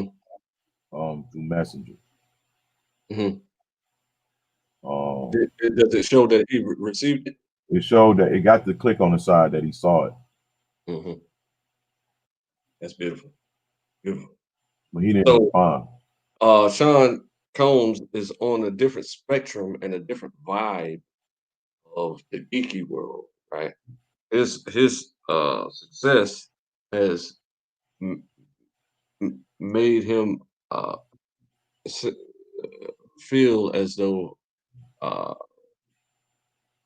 uh, that Hey, path to hey, not to success interrupt. is superior. Go to the Solar Vision and get the site download. They showing the fight, and he's not going to broadcast it, but you can get in. That we can stay on here though, because they just showing the fight. If you're interested, I mean, Which fight is that? whatever one that's on Is it ESPN. is it a MMA match or is it a boxing match? It's like a boxing match. Okay. Suave set it up, so, and then he backed out. He just came on to tell us, and then he set up the string yard, and then he backed out. Okay, that might be a good place to stop because Nah, clearly I'm on both of them. I mean, he just streaming through. I don't think they even dialogue. So this is the administration list, and the 18th demand on the administration list is to remove all Baphomet and Columbus statues. Brother, let me say something. This sounds like the Hebrew Israelite reform bill and reparations. This don't Yeah, I'm sound. an Israelite. This don't sound like the Negro reparation bill or. Yeah, I'm an Israelite. Yeah, I I am an know, Israelite. but is he speaking for all of us or just Israelites? No, this is speaking for the duties that America must perform. So this is the administration. What the administration is telling Do you think America. that once we get money and establish our lands, and that we won't have to have those things in our lands, and they can have what the fuck they want? No. Yeah, I don't agree. I also agree with what you said, but I see us removing all of that shit after we become deputized again. Oh, so you're just gonna go around removing those things yourself? I said after we become deputized, then I will go along with that. But until then, we all separated and not one trying to receive some benefit from the things that happened to our ancestors. Okay. Well, if I were a betting man, I wouldn't bet on somebody that just decided to go take these statues down on their own. And No, so that's not what I said. I said once we become deputized, once we become in a position that the Most High wants us to start back deputizing the earth, that will be in place. But right now, we just talking about reparations. When you bringing this stuff to the table, I'm an Israelite, right? But I'm an awakened Israelite, and I know a lot of that shit gonna come later. We talking about just getting our shit, it getting remains out to of be this seen, motherfucker, brother. kill it. But yeah, as far as this is just what it is. I don't know why you even saying things opposite to what the list has already been determined. That's just strange to me. Oh, So so you number don't 9, want me to dialogue. So either you want me to dialogue and stay my position, or you just want me to listen. no, you can dialogue, but you shouldn't say that don't do something because we've already met on these things. Like like hundreds of people, dozens of people have already met on these issues and discussed these things, and these are what came out of those numerous meetings that you never showed up at. Gotcha. So I can't change it myself. I can't even change it. So it's no use of me listening to you say change something because I can't change it. I'm Does that make saying sense? that sounds like an America Reformation bill as opposed to a reparation bill. Do you agree or disagree? Yeah, that's what reparations goal to do is to reform the behavior that caused the debt in the first place by teaching everybody in the world that Columbus discovered America. That's hilarious. That never happened. They need to stop doing that. And then Right. we got We definitely need. You see, I ain't say shit about the restoration and historical act that you brought about.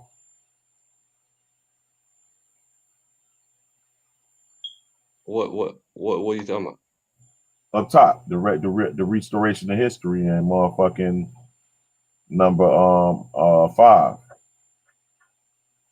Yeah, the identity revelation. Yeah, yeah. That was an outside group that told us that's all they want. Well, they know they also said they want free healthcare and free dental and something else down here at the bottom, but I haven't gotten that up yet. Do you believe that we should be before you start the next one? Do you believe that we should be communist or socialist It should be or capitalism? capitalist. But we never had capitalism in the nation of Israel. Well, this isn't the nation of Israel, but as far as you talking about in our land, where we're ruling ourselves in the varying cities that I discussed earlier, what model of economic model should we follow? I say capitalism, but you can say whatever you want to say. It don't make no difference to me. You're not part of the discussion. Like, you know what I'm saying? So I can't change this list of anything. No, I'm not. That what I actually had nothing to do with the list. That's why I said before you start the next one, I just wanted to understand your view of where you hope to see us in the future. Mm-hmm. Me, Yeah, so if we got a king, if we have a king, brother, then it won't be no capitalism. funny. So kings don't trade things, huh? Don't buy and sell. It would be communism as a nation. We would be moved as a nation with a king. Okay, well, you got two communist countries, right? Free healthcare, You got free food. You got two famous. There's more communist countries than just two, but I'm gonna name the most two famous. That's Russia and China, and both of them are now capitalists. Are you a messianic? I didn't hear you. Your microphone out. Are you a messianic? Yeah. Right. So you could not believe in capitalism. Brother. All right, bro. Because what happens is the king, he provides health care. He's in a benefit for his people. Our Messiah won't be a tyrant. He will be in benefit for his people. He will make sure that like drugs and Burger Kings, all the foods that's being used, you feel what I'm saying, to grow us as a people will be banned. We didn't say retardation. We said capitalism. We ain't say Yeah, well, Burger that's what I'm saying. Capitalism is how you create the poor. King. You think There'll Peter? always be poor among the people, bro. Nah, that's not true. Because when the Queen of Sheba came and met King Solomon, she thought his servants was king. She was afraid to meet him because these motherfuckers was so clean. They looked priestly and God and kingly. Mm-hmm. You know what I'm saying? Well, you could tell the growth of a nation or the king or how the king rule based on the lowest person. Right. And look at a job. The lowest person at the job, look at his car. See who get paid the less and see how they live. And that'll tell you how the king is and how the company run. You know what I'm saying? That's why that example was given to us. The lowest of the people, the servants was motherfucking looking kingly. Queen of Sheba was like, oh shit, I'm scared to see who this nigga is if these niggas looking like this. Right. So that's how we got to look at it at this. Or not got to. That's how I look at it anyway. I took that and I built on that. Okay, if the servants is looking kingly, that lets you know what the motherfucking nation like. So they're gonna make sure that the best health care is given, that the best foods are fed to them people, that those nations are growing and the lands are expanded as we did in the past. We would be rulers again. We'll be the head and not the tail. We are the chosen that continue to make this happen. But I feel you. I'm a part of that growth, and I'm down with what you got. But I see. I'm not asking you to change it. I'm saying I would You give probably me your bring those. insights, your sincere insights. So, Yeah, this is how I respond to that notion. I would look at you can't look at Amazon because the lowest in their company is oppressed. So you have to look at the successes that are similar to what you're describing. So you have no, two the lords of companies. your company are oppressed, so we can't use them. Let's look at another company that's got great stock benefits and shit, like What I just said. Tesla. I just said you can't Oh yeah, use. I ain't bring up Amazon. Like, yeah, I wouldn't. Of course, we wouldn't use Amazon because that's an example of what we're talking about. Walmart and Amazon, oppressors, motherfuckers. We wouldn't want. Right. We can't use Walmart and Amazon because they are oppressors. That's what I started my response to you with. So I don't know how you're trying to respond for me when my mind is developing the response to you. I thought you were saying that I picked Amazon. Like you was telling me you can't use Amazon. I was like, nah, I didn't mention Amazon. That ain't my thing. No, I said that in the capitalistic society that we live in today, we would have to look at the most successful companies. And Amazon is the top number one most successful company today on the planet. So we can't use their model because the lowest of the low in their company is broke and oppressed. But the two models that we can use are Microsoft and Apple. So when people work at Microsoft and Apple, the lowest of the low in their company makes $100,000 a year. The broke, that's broke. That's the broke people. Right. That's the king, and they still kingly amongst the Feel me? nation. Exactly. So this is in capitalism. That's what I'm trying to tell you.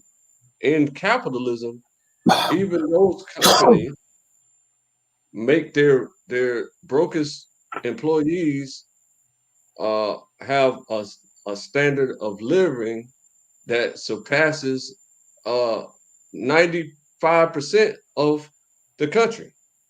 It's just in those two companies. You understand my point? The capitalism works, but it has to be performed properly.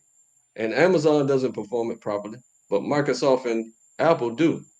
And so Amazon took the oppressive route because they realized that if they would have used the Microsoft route, it would have merely been a $1 billion company instead of a $1 trillion company.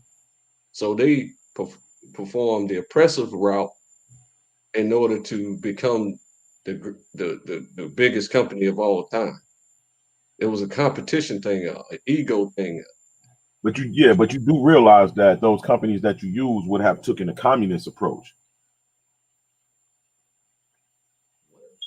Okay. They made sure that they people. Yeah, but they're in capitalism though. They're still trading. Yeah, but I'm saying if we were to use the analogy, their actual, because their people are not oppressed. Their people are provided by, they do all the work, they invent all of the products, all of the products go to the company takes care of them. They can't independently develop anything with the knowledge that they have and then it be separate from Apple or Microsoft. It will all come up under Microsoft. Right, and Apple. And Apple. So it's a communist frame. But they are just not tyrants. Right. Okay. I mean, I see your point, but it's still the capitalistic society. It's still inside capitalism, and they perform as capitalists. And so the top dogs get the lion's share of the profit, and they go home with 50 billion at 60 billion, and the lowest of the low gets 100,000 a year. You see what I'm saying? That would be fitting in part of my white party frame, because that amount of money would have to take care of do the legal, handle the legal issues, handle the manufacturing. And so, you know what I'm saying? Yeah, they're going to have to receive that to continue the growth of the country or the nation or as far as this paradigm is. Yeah, they're going to have to say about the lion's share. That doesn't go to the employees at all in their model. But we don't have that type of model. We have more of a socialist type of model, but it's still trading and capitalism, because that's the best way to produce income. That's by far the best way to produce income and cause innovation like this. It's all due to capitalism. I got you. So you got the freedom to pursue and bring to justice the culprits of slavery.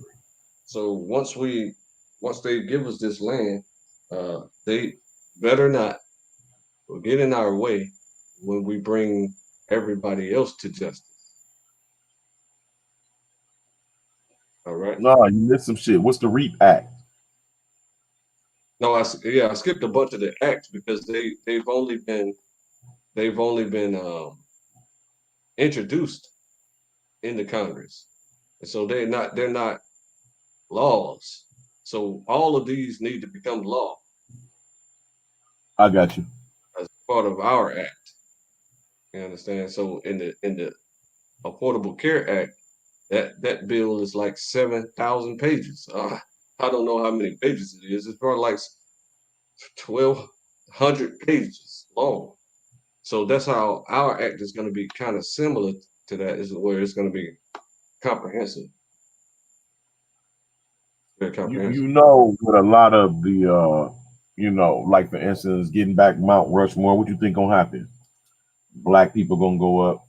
Black statues gonna be popped up everywhere. It's gonna make a lot of motherfuckers angry.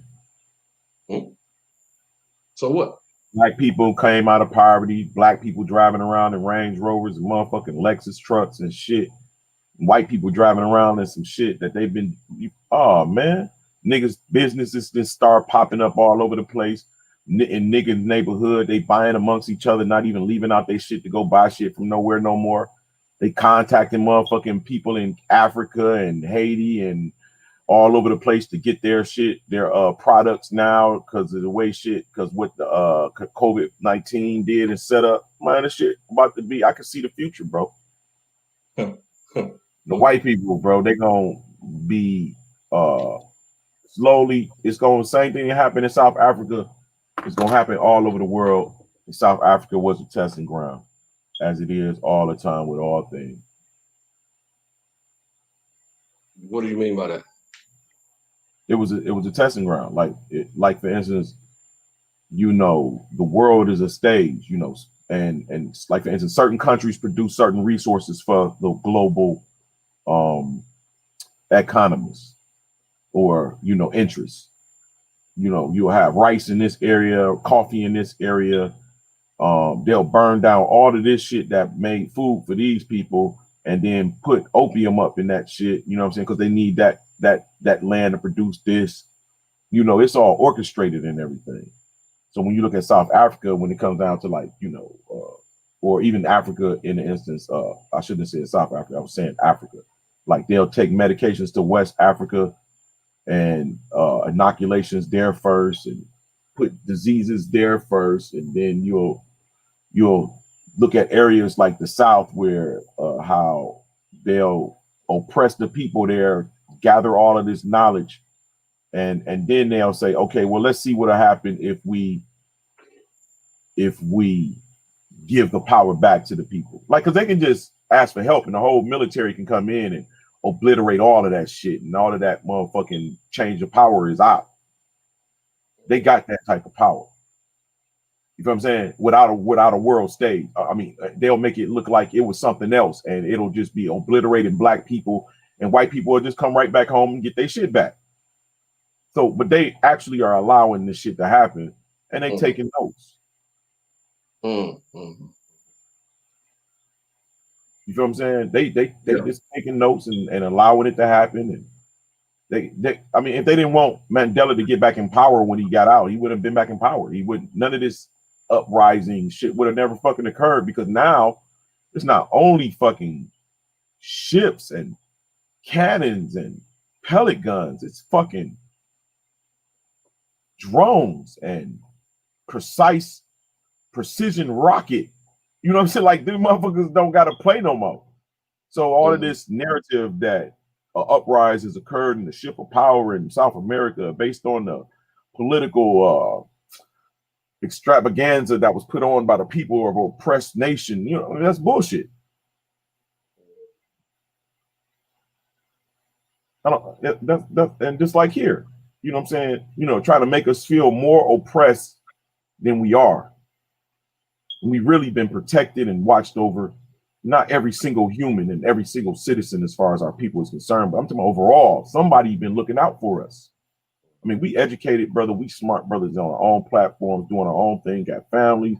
Like, yeah, we don't have our own nation yet. I realize that. Yeah, that's what we're working on, getting our military, our nation, our schools, our hospital, black politics, black everything, you know what I'm saying? The world and safety and law and proper positioning in the earth where we should be. All that shit is coming. I'm down with that. You feel what I'm saying? All the shit that you bring into the table, I'm down every single bit of it. I'm just talking about order in time. You know, it's all there. I'm not saying knock none of that shit at all, bro. I love every bit of it. I was just looking at it as in when you bring it to the table, it should probably look like this first. Let's put this down first. All right, take this down here. Okay, we got this. We position here. Okay, now we go and do this. Then, you know, A, B, C, D like that. But all of this shit, yeah, hell yeah, all this shit gotta go. Baphomet, we know what the fuck it's doing. Stop playing. Well, we not trying to. Well, I'm not saying we not. At first, I don't see us overthrowing America and reestablishing the kingdom of Judah the way we want it, without a great judgment on the earth to position the strengths amongst men. The only thing we're doing right now is once that happens, when we come out of it, what will we know? He's going to have a bunch of us that survived, that have retained the information that was being brought forth in this end time to carry over into the new age. We will be the kings, and all of the world would know who we are, but they're going to learn at the last minute before the destruction. And when I see what we talking like this and seeing all that happen, it's kind of sad because I know it's coming real soon. Like, am I going to live to see it? I'm not here to see it. You just got to put faith in the Most High that He gonna watch out for your family during the, because one of your family members is going to see it.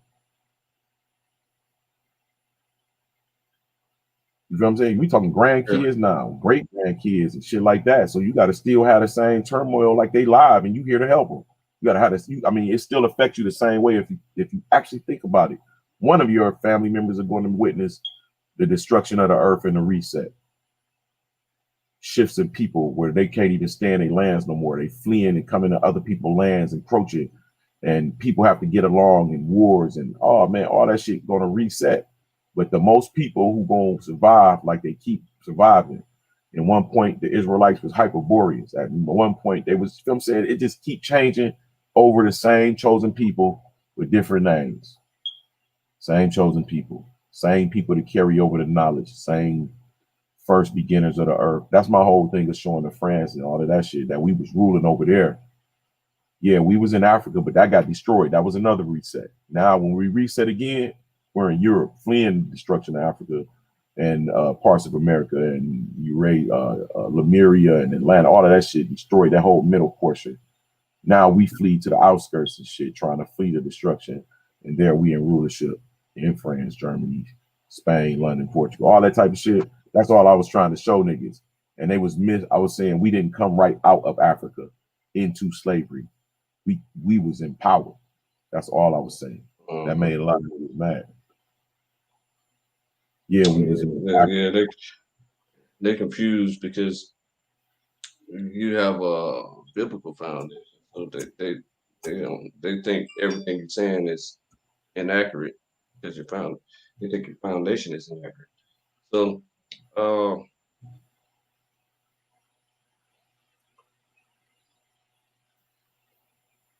this will be a good place to stop.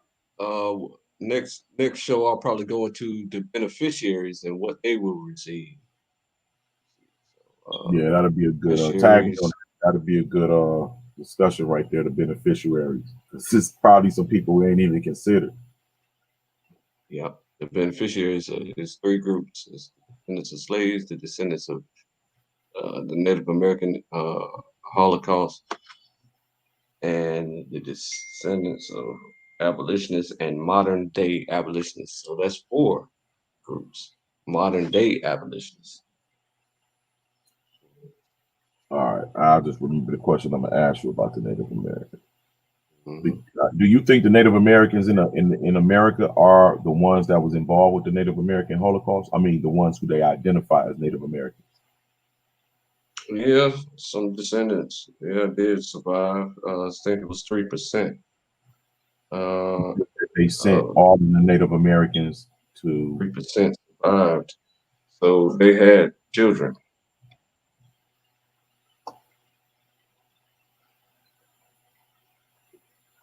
Yeah, when I look up my great grandma pictures, as she a Creek Indian, Mm-hmm. in the newspaper lived to be 103. They did an interview with her. She don't look like these Indians today. Right. Yeah, they're dark skinned. The original Indians are. Right. So when you say Native Americans and these people gonna think you're talking about these people in these lands, but it don't matter what they think. No matter what they think, because you got to prove that you're one of these descendants. See? So right. that takes a bit of evidence. So I'm gonna stop it right there. We're gonna end this with some praise and worship, and then I'm gonna end the show. I got you. And we thank Lance for pulling up on us and allowing his wisdom to place the information and get us on some more flushed out trains of thought. You see what I'm saying? Thanks for letting me come on, bro, and kick it with you, man. You always had a good dialogue, man. Do more shows, man. Oh no, I will.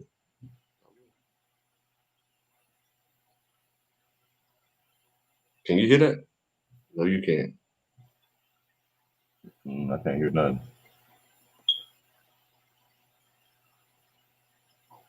Tory Lanez is a gospel singer? Yeah. I didn't know that. How you know? I had to share the audio.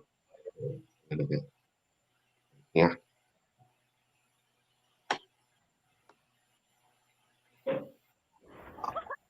Can you hear that? Yeah.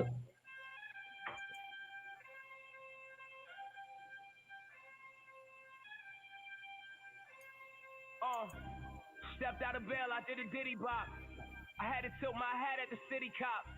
I walk away free cause I'm innocent. And when I walk the whole world, oh a nigga wild. We've been at the gas station all night. We've been at the gas station all night. They done had the bag waiting all night. Tell them that it's lit, bitch, we on fire. Ay. Praise to the most high. Ay. Praise to the most high. Send it praise to the most high. Praise to the most high. Devil want a nigga show. I beat that nigga 1,000 times in a row. Couple weeks ago, he thought he threw his best shot. All I'm looking at is Twitter playing friend of foe. Hard cases need the relevancy. Hard talk come from me, relevant MCs. None of those guys are relevant as me. Guess what that means? I'm on a whole nother league. Wait, don't stop, let's tell another story. What the fuck happened to rap? This isn't for me. Never did I ever think I would see the day. Rap niggas telling the cops to come for me. They try to turn me to a cold Felon. All they help me do is get some more millions. All I see is free toys, free toys. Homie, I was in Miami on a short chillin'. I got a whole new chick. We on the island and she fuck me like we off a beam. I'm out in Jersey and I'm ballin' like I'm up a team. I bought a 4, it's a Birkin or it's off the lean. Stepped out of bail, I did a diddy bop. I had to tilt my hat at the city cops. I walk away free cause I'm innocent. And when I walk the whole world, oh a nigga wild. We've been at the gas station all night. We've been at the gas station all night. They done had the bag waiting all night. Tell them that it's lit, bitch, we on fire. Ay. Praise to the most high. Ay.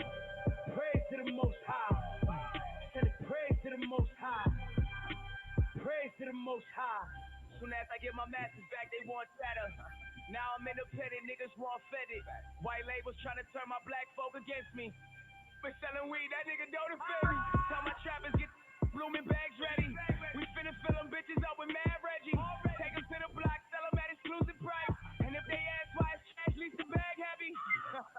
Devil want a nigga soul. I beat that nigga 1,000 times in a row. Balling on a demon like a pick and roll. She ugly, then I got to hit her with the wall. Still up in this bitch going hard, nigga. Running through these bitches like a yard, nigga. Yeah, he's sweet. Complex for the talks, nigga. Cause it's an everyday struggle. Fuck more, nigga. I got love for them, so they count me out. Niggas mad, I spun they bitches like a roundabout. I see niggas trying to kick me when I'm down and out. And I came in here with a purpose, I ain't round for clout. Illuminati trying to get me, nigga. But I'm the one they gotta spare like a Britney, nigga. Through the hot and cold, I would never sell my soul.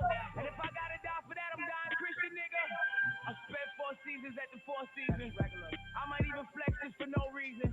Got a penthouse in DR and PR. I call it pH balance and it's Puerto Rican. These niggas don't like me. I'm feeling Gucci, man, and I'm so icy. Wear these niggas out like a white tee.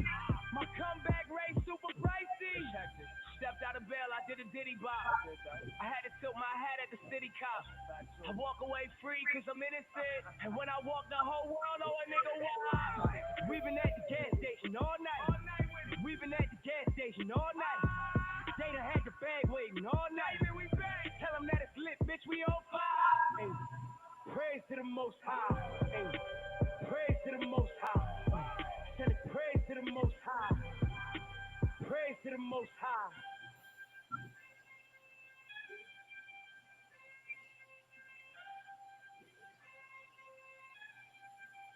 Oh, that's sweet. Well, that's magnificent. It's one of my favorite. Well, it is my top favorite song. Well, that's what it is, brother. Go Yeah, ahead, we close don't out. back at the next one. Yeah, probably. I definitely think I'll do it tomorrow as well. So, when you see it pop up, the link will definitely be in the chat like it was today, and then you can just pull up on it. All right, that's what's up. Join my page, nigga, so I can see it. Brother, when you joined mine, you was able to see it. No, I wasn't able to see it. I had to go through all of the motherfuckers to see it. If I subscribe to your page, that's not gonna help you see it faster. You That's have to gonna hit the put you bell. top of my thousands of fucking subscriptions. Oh, yeah. All right. I Don't got you. All right. All right. all right. All right, y'all.